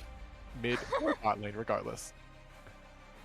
Yeah, every game so far in this series, we have seen this Xayah plus Varus or other AD carry locked in here. Just B1R1. We don't care about AD carry hiding it. Oh no, we know we're giving each other our bans, so we're just gonna handshake it out. I do really like. Yep, there's the Mordekaiser. I was gonna say I really like a Morgana pick in the Braum, but it's a Mordekaiser pick into probably not Braum top. So well, you never know with these guys. These guys have been shown to play, whatever they think is good, anywhere they think is good. They're opting for the Aatrox. Now, I'm not quite 100% versed on my Aatrox and a Mordekaiser matchup, but I think that's still a Mordekaiser favorite lane. I also believe Aatrox is Ridley's #1 champion. Yes, Aatrox is his most played champion in Runeterra Academy here. So a little bit of a trade there that I think is much more favored towards OMTZ. Yeah. I think, yeah. I mean, if he can play around the matchup, then definitely it's gonna be in his favor. But Karthus? Yeah. Don't think that's going to go well. He's just going to get run down and killed. So he's probably going to be seeing a lot of the gray screen for the side of OMTZ here. But same thing. You know what would be really funny is if Kaiden is taking the Karthus mid lane. Honestly. Yeah. Karthus running it back, coming back into the mid lane. Haven't seen him mid in a while, honestly. Like the last time I saw him was in mid lane was at least like a year ago. He's just like Talia, they both just become fully absorbed by their jungle roles, right? So super surprising if we see him anywhere but jungle. He's probably going to get taken a lot of advantage of by this Olaf. Yeah, absolutely. I don't disagree with that at all. And Alistar is locked in here. It is going to be both of the Enchanter / Mage supports that you probably would have liked to see from Blue Sprouts. They were banned away, the Lux and Morgana. So Alistar locked in here into the Braum. That's a very roam-heavy type of matchup. And Vex locked in here for the mid lane for Blue Sprouts. That does very well into Karthus as well. So now you kind of got to pick your poison. Is it a Karthus mid or is it a Karthus jungle? Yeah, and you have to expect the Karthus is going to go jungle. And that's what I was about to say. That's what you want into a Vex, because Vex is one of those champions that does super well into melee or does super well into dash. Like either range dash or melee dash, it does not matter to her. She can and will crush those matchups, but she loses super hard to range control mages such as the Victor, such as the Vladimir, such as the Cassiopeia, and most importantly, the queen of them all, Syndra, right? Syndra, Orianna, Zoe, the trifecta themselves, all can hard smash Vex, and, they opted for the Cassiopeia instead, looking more for that late game scaling team fight monster that she can become. Not sure if I like it into the Olaf, but we're going to have to see what this Olaf does, because last time, Dallas kind of ran through them on the Olaf towards the later half of the game. Yeah, the Olaf was very strong, and I think again Blue Sprouts have a very good choice selection here for Olaf. It was picked B2. It was largely blind. The only thing that they knew picking into it was the Varus and Braum, and then after it, it's a Karthus and Cassiopeia, which both excel very strongly into comps that don't or that do run into you but aren't able to actually get on top of you. And Olaf Mm. is one of the few champions that will always get on top of you no matter what you try to do. So it's a good counter pick. It really is. Yeah. Now looking for who wins this game, just purely based off draft, not knowing anything about the teams, I'm gonna have to give it to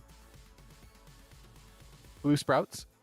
And percentage-wise, I think it's pretty heavily in their favor this time because like now they have all these tools to invade the Karthus, hurt the Karthus early on. They've been shown that they're super comfortable in the Xayah, Varus matchup. They're able to do whatever. They're able to sit down and sit pretty, so you can roam the Alistar around, and it can help out the mid lane Vex, who might struggle into the Cassiopeia.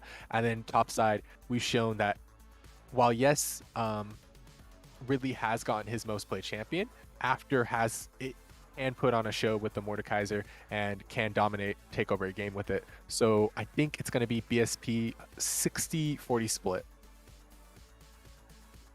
Okay, I honestly thought that you would give them a higher percentage. Yeah, Just I was debating it as I was, thinking it over. I could have gone 65, 45, 35 rather, but I decided to give the 5% extra okay. points for Ridley. Oh, I thought you were giving them for Kayan, man. I'm still a Kayan believer. I don't want Kayan. He's getting knocked out here in semifinals. If they lose this game, or if they win this game and then lose in game 5 here, we're still only on game 4 as I draft advantages. The matchup top lane is again very explosive. Mordekaiser into Aatrox should be Mordekaiser favored. However, based on comfort champions, I'm not going to lean it as heavily as I usually would into the Mordekaiser just because of how strong Ridley has showed himself on the Aatrox in a lot of games throughout Sophomore so far in this split here. But the Karthus and the Cassiopeia, they're the AP sources of damage here for OMTC. They're very strong in team fights, but outside of team fights, not so much. Yes, you have the classic R key. Hopefully, we get some funny interactions with that. But it just worries me how far behind you can put these two champions when we saw how far behind the Kale got last game. Yeah, and one thing about Aatrox, one thing that Aatrox mains like to talk about a lot, um, is how much his healing requires there to be very little armor on the enemy team. Because Aatrox, uh, his healing is one of those things that the more armor someone has, the less he's actually going to heal off of the damage he does. Um, and Mordekaiser is one of those champions that can build tons of armor, but still output tons of AP damage onto the Aatrox. So the Aatrox not only falls far behind in like gold, he falls far behind in one aspect where he should have the advantage, and that's healing, and that's sustained damage, sustained team fights, and he's just going to drop super quickly if he doesn't have that. Um, yeah, also, this top side super volatile, like you've been saying. The Aatrox, the Karthus, both champions that if they lose hard. If they win hard. It's a coin flip, and I'm eager to see how it works out. How do they play around this Olaf? Does the Olaf start opposite and look to invade, or sorry, does he start the same side and look to fight at the scuttle, look to invade, or does he start opposite, look to vertical, look to do something like that, really try and cut Karthus off from getting to the top side or from getting to the bot side, or depending on what he wants to do. They have a lot of options here for the side of BSB.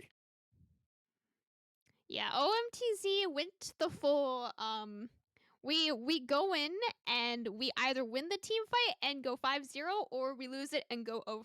It's very high risk, high reward as I've been talking about so often in this series. And honestly, when you got your backs against the wall, you're down 1-2 in a best of 5. This is could be your final game in sophomore league right here. And with that, we will be heading on to Summoner's Rift right after this hopefully very short break.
welcome back everyone to Game 4 here on Summoner's Rift Sophomore League Runeterra Academy. VSB currently 2-1 up on OMTZ. Got their backs to the wall, looking to turn it onto a Game 5 for the potential reverse sweep win here.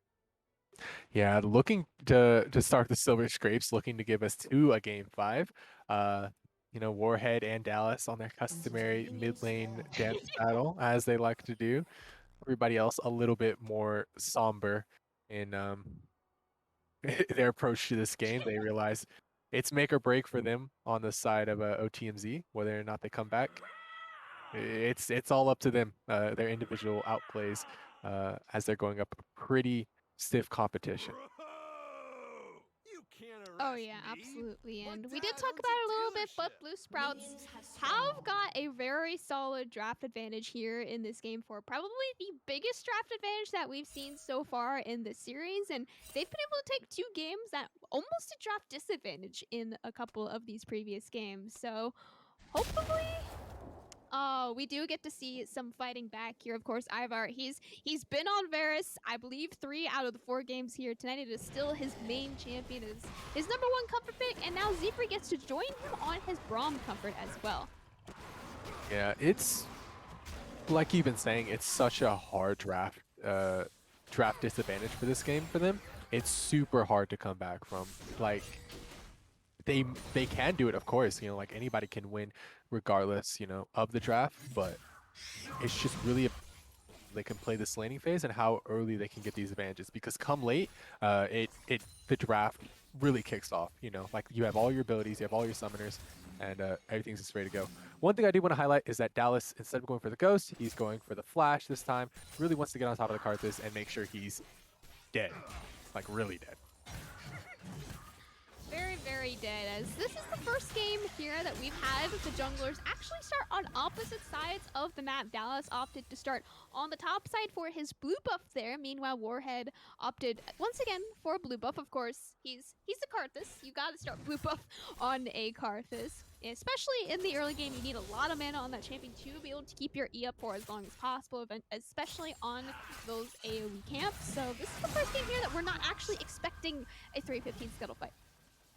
Yeah, it's unfortunate because you really, as the Olaf, you wanted to start on the same side, right? You want to look for the early confrontation around Scuttle Crab, that 315. You want to look to invade, but this is something you can still take advantage of. Even though they're on opposite sides, it means the camps spawn on opposite times, and he can start this vertical jungle and cut Karthus out on one half of the map. And if Karthus, doesn't have the necessary information to know that they're starting this vertical, he can start hurting really badly, really early. Oh yeah, absolutely. And Warhead on the Karthus, it is like definitely full clear type of champion, whereas Olaf is a very early gank type of champion. Meanwhile, here in the bottom lane, level 3s popped for BSBs here in OMT. Still sitting level 2, so Zeus was forced to flash very early on a Braum.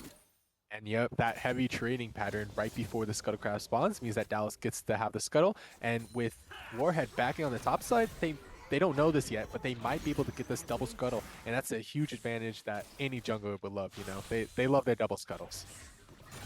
I mean, if I learned anything from Blabber, you don't even need a double Scuttle. You just need 1 Scuttle, and you don't have... You just gotta in for the other one. As long as you get 1, it is definitely okay here. As Warhead, he's lost the bottom 1, and Dallas and Kobita could definitely look to take the top 1 from him here as well, with full lane pressure from Caxi. Caxi just turning this lane around. It of course becomes harder earlier, but here's the invade that we were talking about. No, he just Warhead, didn't know that they were starting the vertical. It's the permanently invade type of gameplay here. First blood easily picked up there by the combo of Dallas and Kobita. Kobita did burn both of his summoner spells there, and you do see he has not taken Hex Flash.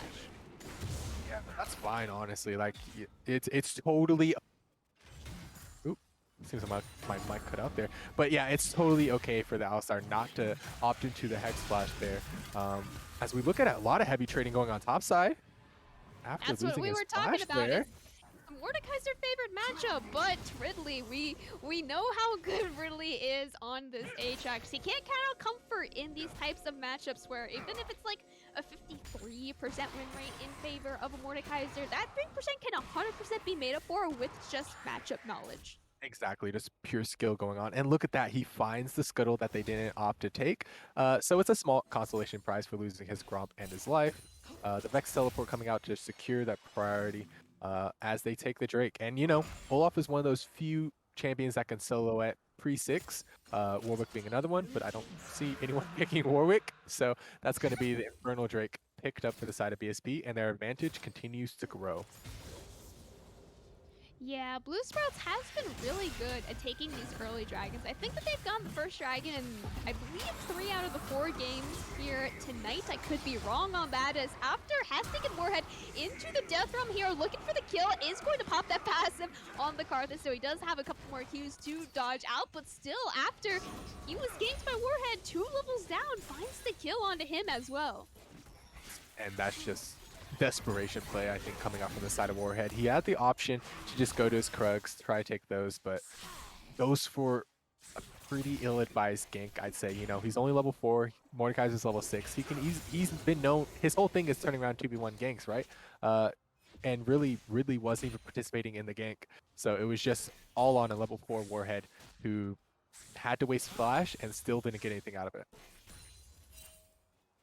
Yeah, he didn't even have to burn the flash out from After. After had already used his own flash, so if you just wait a couple more minutes now, then After's going to have his flash up before Warhead will, which is a much more powerful flash, I would definitely say, as Warhead. Usually Karthus flashes are used in teamfights to get into the rest of the backline of the enemy team to make sure that your E is doing as much damage as you possibly can, and you don't really want to actually use Karthus Flash defensively because of how his path works, right? As Caxi finds room down here in the bottom lane, Zfree completely caught out. Jason Script picking up his first kill of the game, and Ivar could be next. Kobita lands a nice stun on him. Caxi lands the ultimate as well, but not going to be any follow-up for him just because it's a scary tower dive.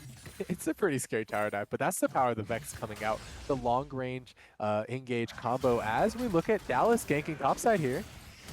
Yeah, Dallas does actually have level 6 up here on the top side. Forcing the flash out from Ridley is actually going to be helpful. Yeah, and like he could have gone for the dive, of course. He could have just ulted through the chains, you know. But he opted not to. He says, you know, it's easier just to look for the flash here, and they can even re-gank this if they want to. You know, Ridley did have to ward his Tribush there and has to sit way far back, giving, you know, After the room to breathe. Warhead trying to clear his bot side camps with no mana. He does have a blue buff here now. He's about 40% of his way to level 6 or level 7 on the Karthus, I meant. So level 6 has been picked up here. That is the most powerful level that you can get on Karthus outside of the level 11 and 16. But once you do get that first ultimate and you're able to use it once you go into passive, that's one of the biggest power spikes for him. Absolutely. And look at that. Dallas is just hard power farming his jungle and Warhead's jungle, setting up a trap for him. He doesn't know. He's going to see it. It's going to get found out, but he has the ultimate. They can chase him down. That's exactly what's going to happen. He has the E-pop, doesn't a lot of damage, but then doesn't going to burn that Requiem here as well. But he's just so far behind. It is not going to do any damage. And Dallas and Kobita, they can just set up as many death bushes as possible. Kobita pays for a little bit with his levels. He's still setting level 4, but Zfree, he's doing about the same, so it's not that much. Yeah, and one thing I think that they are doing a little bit wrong here, well, very wrong for the side of OMTZ, is trying to have the Braum match the roam as After ults Ridley here. Takes Ridley into the Death Realm here on the top side. Kobita waiting out very patiently here to make sure that After is able to secure the kill, and Ridley, having no clue that there is an Alistar waiting out there for him, is just going to go down here. 2 kills for After up here on the top lane. Yeah, that's just the power of the Mordekaiser coming out versus the Aatrox matchup. We tried to give it to Ridley, knowing his expertise on the champion, but it's super hard to overcome, you know. But yeah, what I was saying, it's really rough to try to have Zepra match the roams of the Alistar because it's just not going to happen, right? the outstar is always going to outroam you, especially with these mobies, especially with just his entire kit. So it's probably better to just have him play towards the bot side, play to getting solo kills onto Ivor, and shut down Jason before he has a chance to get this massive CS lead that he's known to have pretty much every single game, win or loss. Yeah, and with the amount of roaming that these two supports have been doing, Jason has actually picked up a solo plate for himself now, completely solo, not shared gold with anyone else. He could be looking to pick up a second down here as well, but of course, Zephyr has roamed down. Warhead is taking his Gromp here. Dragon spawning up in just 5 seconds with the second for Blue Spreads or the first for OMTZ. And look at that! Look at just what they're doing on the side of his jungle in there. They just know what they want to do. Going to land there onto Jason, but Kobita almost gives his life up to make sure that there's no follow-up. Jason uses his last of the mana to get that Featherstorm out, but Kite brings Caxi back, and the rest of his team still gonna be going down to the side of the Olaf, though. He's just absolutely running them down. No one is able to stop the unstoppable Olaf. Meanwhile, Ivor has a little bit of a 1v1 here onto Kobita, about to be stopped by Caxi, though. Jason looking for one auto over the wall. Is actually gonna flash over that wall to make sure that his support is able to live. Meanwhile, Zephyr, he's just gonna go down the W, man. He almost lived, but unfortunately not close enough. Yeah, that was surprising amount of damage. I thought he would survive because he had, you know, the Rom wall up. 1v1 up here in the top lane, really taking down real low, almost makes it a 1-for-1. One more auto would be able to find the first kill here for OMTZ, but unfortunately, they just aren't, not enough healing, I would say. Not enough healing for both of them. They're both looking for the kills. But the thing I want to highlight is that After is the one who has the Omni Vamp. Oh! That's a lot of damage. With fire, man. Ridley, you're playing with fire right now, man. You're scaring me. Oh, but that's a great bait from him. Look at Warhead. He's walking to the top side, or trying to anyway. Yeah, Dallas and Caxi trying to take down this Rift Home. Most likely will be throwing a top lane here to get Ridley out of this lane as fast as they can. But now After is caught out here underneath this tower, looking for the kill onto Ridley, but not going to be able to find it. Shutdown will fall to Ridley, the first kill of the game for OMTZ. That was disturbingly close. They really did well baiting him in to get that kill. That he was like, ooh, I'm so close, just one more Q, I swear I can hit it, but he didn't hit it isolated again, so unfortunately he does drop down. But you know, consolation prize, they got the Rift kill, and that's something that you can flex everywhere. Get the Mordekaiser either more ahead or send a bot lane, get this Jason who has about 1,000 gold ahead of his opponent, even further ahead. Yeah, Ridley, it's already a rough matchup up there for him, right? So the fact that he's able to at least find one kill, one shutdown, the 450 total gold from the kill is going to help him come back a little bit. Neither of them have a fully completed item quite yet. So it is still fairly even in terms of damage. Once someone does complete their first mythic, then it will be definitely a big damage gap. As Riftfield is thrown down here in the mid lane, gold will be shared between Caxi, Dallas, and Kobita for the 5 plates picked up by the entire tower. But of course, we have another 1v1 coming out here in the top lane. It does look like Shadow Realm was burned, but no actual kills to be found quite yet. Yeah, and yeah, just a whole lot of slowly accruing these advantages one after another. And one thing I wanted to highlight before After almost died to Ridley there is that they have so much vision on the opponent, you know, OTMZ's jungle, right? They have so much vision. They saw him taking his Gromp. They are all up in their business. They're all up in their face, and they just are not going to let it go. That's just what you got to do when you have such an impressive draft as theirs, right? And to such a passive draft on the side of OTMZ.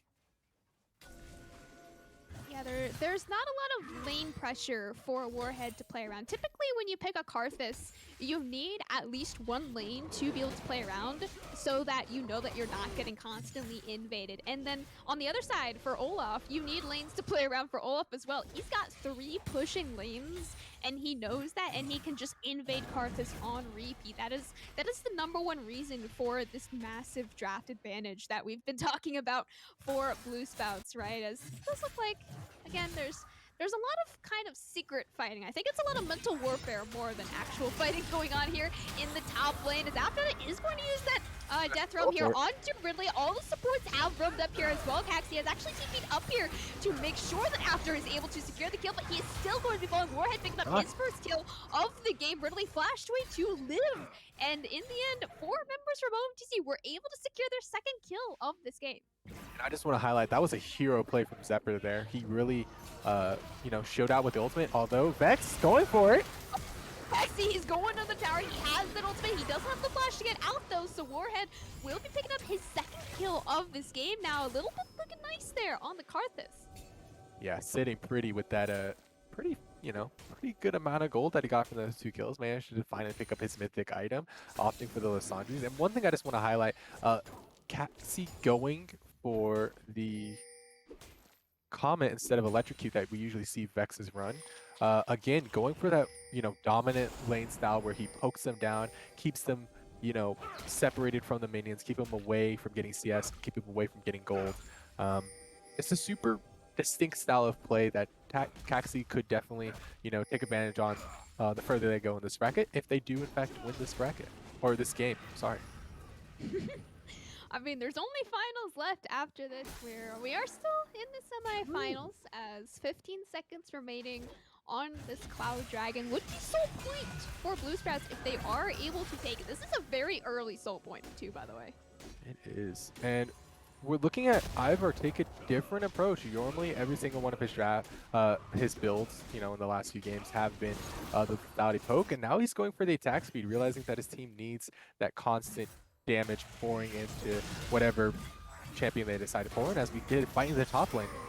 We have another 1v1 here in the top lane, and now we do get to see very solidly why this matchup is in the favor of Mordekaiser Ridley. They both have their mythics now, so they are both on their pretty big power spikes, especially Gore Drinker, but I think Gore Drinker nerfs definitely make this matchup even worse for Aatrox than it already was. Yeah, the Gore Drinker nerfs, you know, they're buffing it next patch, so rejoice Aatrox mains, but it's still kind of rough right now on the current patch as they look to catch out Dallas here. But Dallas could be caught out. He does have that ultimate and the flash available on the Olaf, so it is very hard to catch him out. He's looking to try to background a Warhead flash and then use that ultimate as well, dodging out the Cassiopeia, surviving for such a long time despite the Karthus ultimate coming out here as well. We'll finally find the shutdown.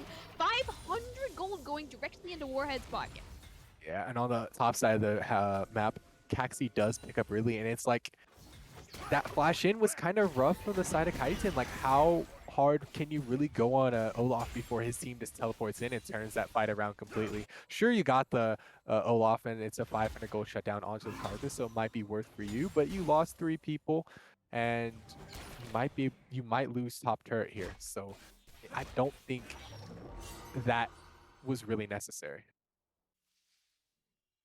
I mean, Dallas kind of just ran in 1v3, got 3 kills, and then died. So, yes, he gave a 500 shutdown over to a Karthus. I mean, the only worst member to give that over to would probably be Kaiton. Because if you get this Cassiopeia into this game, then she can actually shut down basically anyone other than Dallas, I would say. She has a very large win con. It's just going to take her way too long to be able to get up to that point, especially sitting 0-2 coming out of lane. Yeah, and I'm looking at their builds. It's granted her tier is fully stacked now, but it takes so long for Kaijin to get that second item, Seraph's Embrace. It takes so long for him to get that right. It's almost like maybe it's such an important item to cast in mains everywhere, but maybe he could have opted for something else, something more of an immediate spike that would have allowed them to turn that gank in their favor. I mean, potentially, but this entire team comp that they've drafted is largely about their mid to late game scalers, right? So you do really need to hit those scaling points, and if you are able to, then we really can't count out this comp. It just is going to take them 35 to 40 minutes to be able to get there because of how strong the early game is from really all 5 members, maybe excluding Zaya on the side of Blue Sprouts. Yeah, and you can't count out the scaling from the side of BSB either, and they accelerated it with this goal lead, but Vex does so much damage late game. Oh, yeah. Zaya does so much damage late game. Mordekaiser is an absolute terror late game. And Olaf is always going to be running through your team. And Alistar is going to be pretty damn hard to kill late game. So each side has their own power points. It's just that it tends to be, you know, more power points on the side of BSP. Yeah, and especially early game, which as of right now, that is definitely more important because of how much early game does impact. First 15 minutes of the game almost always decide the game unless you can actually drag it out to the full 15 minutes to get your all level 18s, 6 items, full build on everyone. Then you can start talking about your actual, like, let's all draft 5 Kales. And it's like, well, like 5 equivalent champions to Kale. And it's like, well, you might not have an early game, but if you do drag it out 50 minutes, then I don't see you losing. Yeah, and honestly, you know, we saw that happen in Worlds today, like, or not today, rather, my fault. When was it? Mad Lions versus Damwon, almost taking Damwon's first loss. It was like a, what, 5K, 6K goal lead at Yeah. 15 minutes. Absolutely insane stuff. But Damwon brought it back and made it work somehow. So, you know, there's always opportunity for a comeback.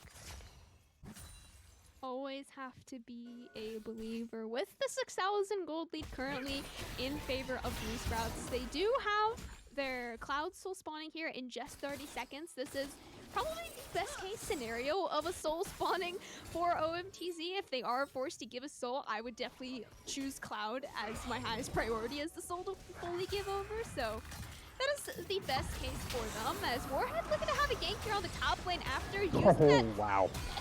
onto Warhead, and you can just see how much damage you do now. He does have to sit in the card this passive after, so will still be a 1-for-1, but more importantly, that's a 1-for-1 against the jungler when Dragon is spawning on the map. Yeah, and especially since he had to waste his flash to get that 1v1, that's where it gets real rough, right? Oh my god, that was a lot of damage. But yeah, what you were saying about it, this one being the best case scenario for a Drake, I don't know if that's the case here, because with Kaxi getting his ultimate resets, with Alistar getting his own monster, and most importantly I'd say, Dallas moving so much faster when he gets Cloud Soul and pops ult. I don't know, maybe it might have been better just to see an Infernal this time, because that would have, I honestly would have been more okay with that if I was a player here. But with Cloud Soul, I'm very much scared that my Braum won't even be able to disengage properly. I mean, the scariest cloud is when it's 4 clouds. That's the scariest Yeah, cloud. yeah, that's rough. With 40% CDR on your ultimate, it's like, ah, yes. I guess I will ult 3 times in this team fight as I don't know where Ridley's HP bar went, but he somehow made it out. Died there, but a great jump from the Braun to prop the Guardian, and they're going to start a Baron here.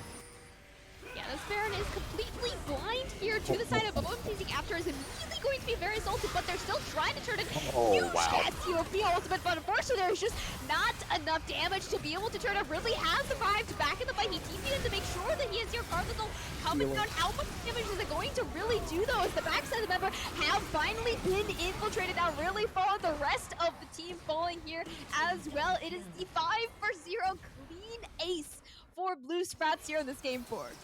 That was super good at first for the side of OMTZ. They were just kiting back perfectly. They were doing exactly what you want to do when you're down in this comp. They landed a perfect 3-man ultimate. It could have only been better if it had been a 4-man.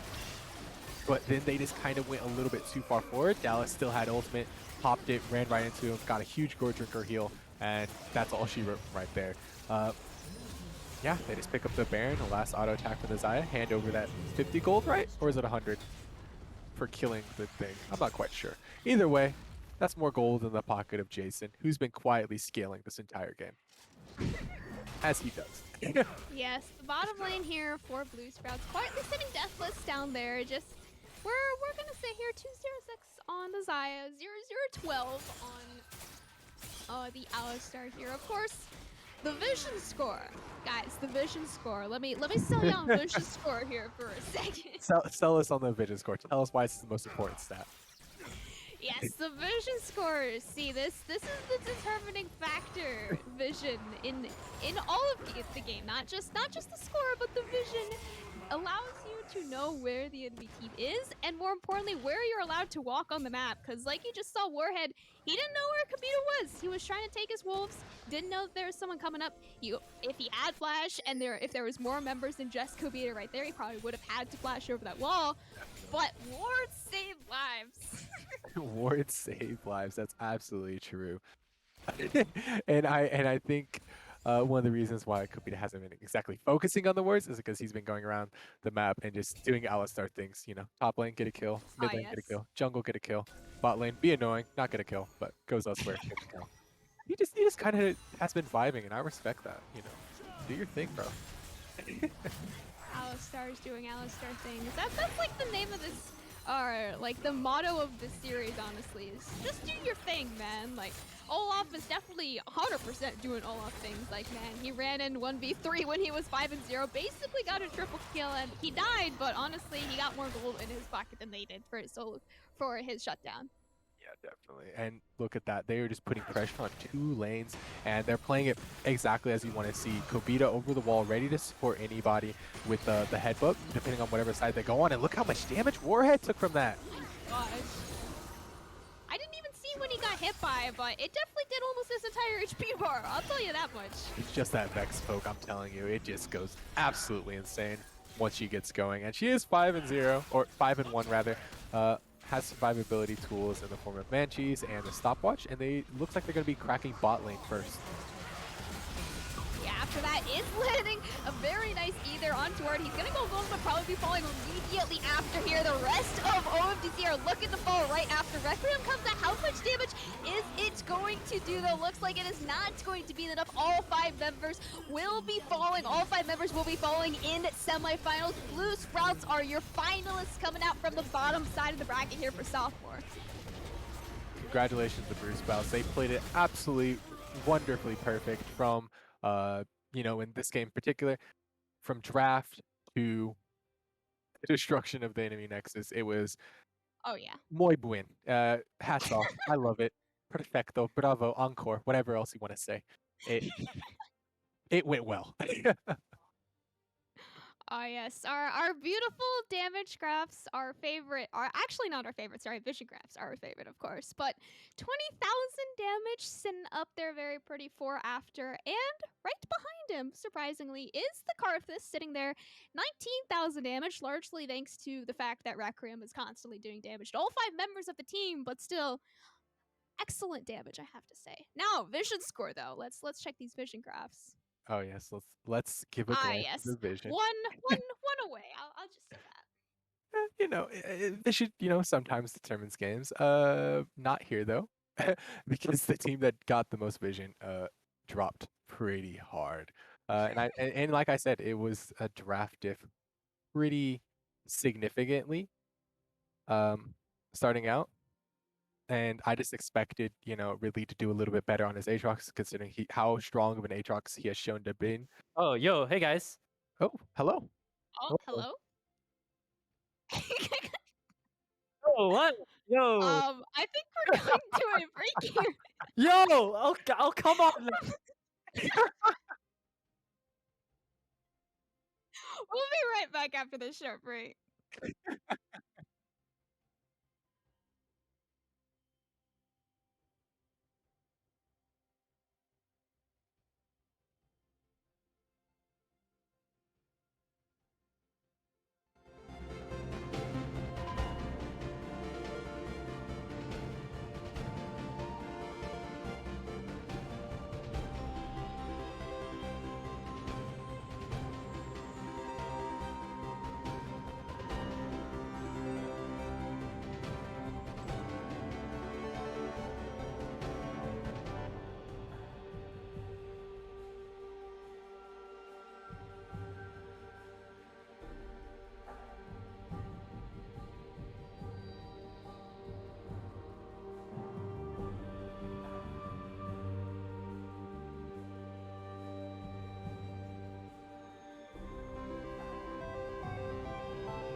Hello, everyone, and welcome back here for our interview now with Jason joining us as the 80 carry from Blue Sprouts. Congratulations on your 3-1 victory over OMTZ. Now, Zaya, what is?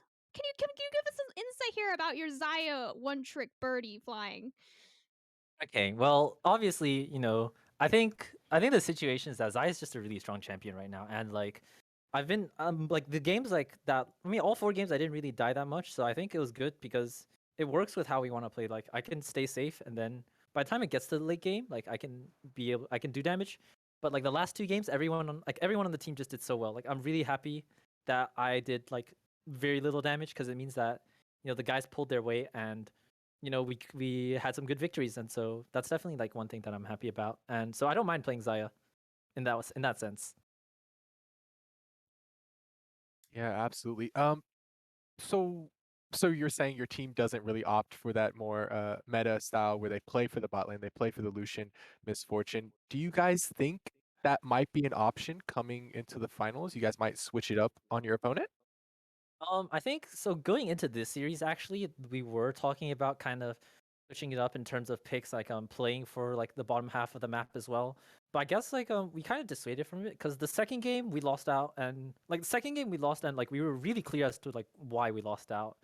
And so, like, I think so far, like, we've had this strategy for like the whole split, and everyone's adapted really well in terms of like small adjustments we need to make in game in terms of what's happening.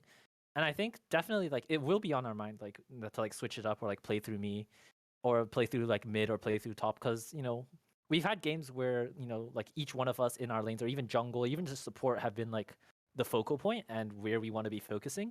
So I think that's what I really love about just the guys here with Blue Sprouts is that like everyone's so adaptable in the sense of like we can switch it up however we want and we can still play like good League of Legends.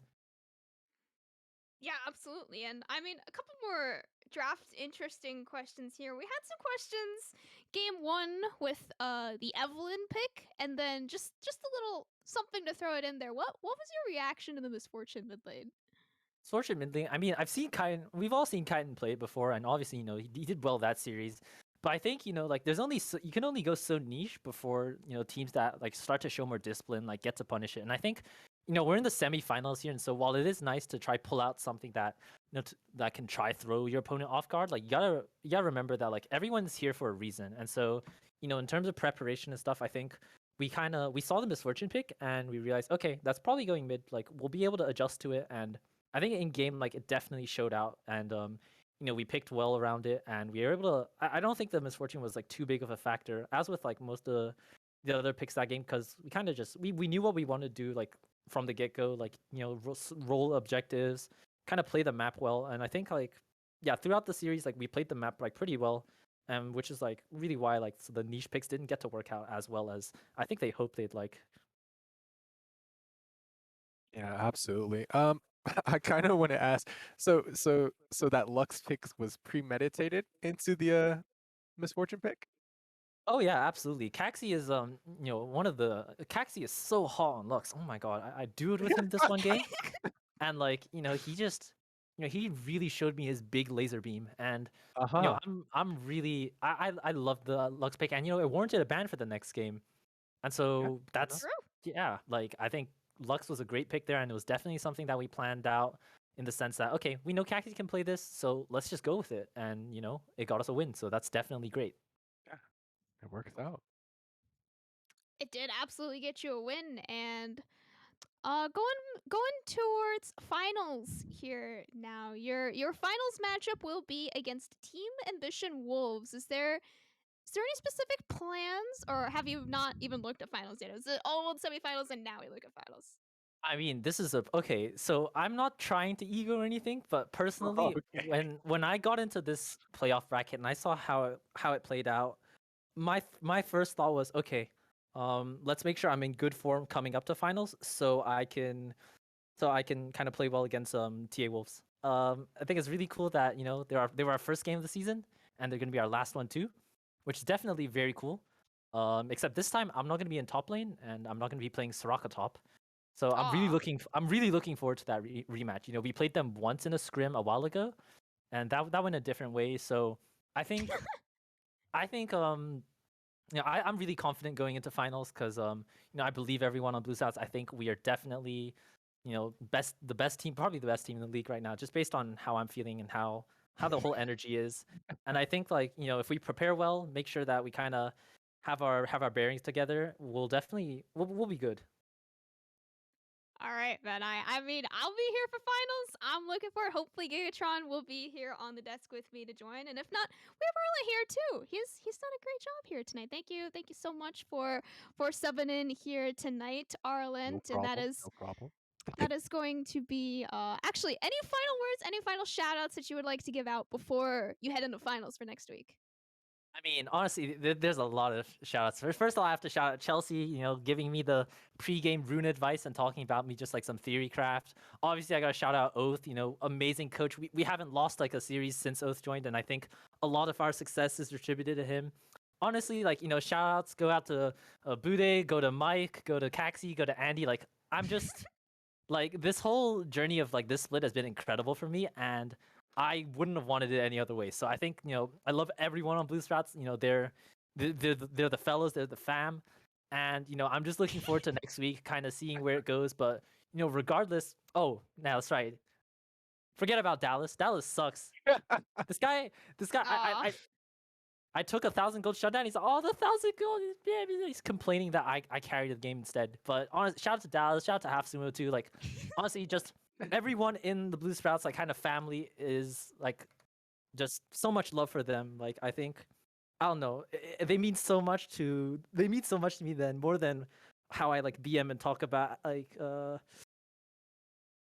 random stuff and off-topic things. But yeah. Oh, that's pretty amazing, man. I'm definitely looking forward to seeing you guys in finals. But that will be the end of our sophomore semifinals stream here tonight. Of course, you have some more semifinals coming up for you tomorrow night with junior and Monday night with senior. Or come back here next Saturday for our sophomore finals. Of course, Blue Sprouts versus Team Ambition Wolves. So, thank you all for watching here tonight. I hope you have a fantastic rest of your evening and catch you back here tomorrow for your junior semifinals.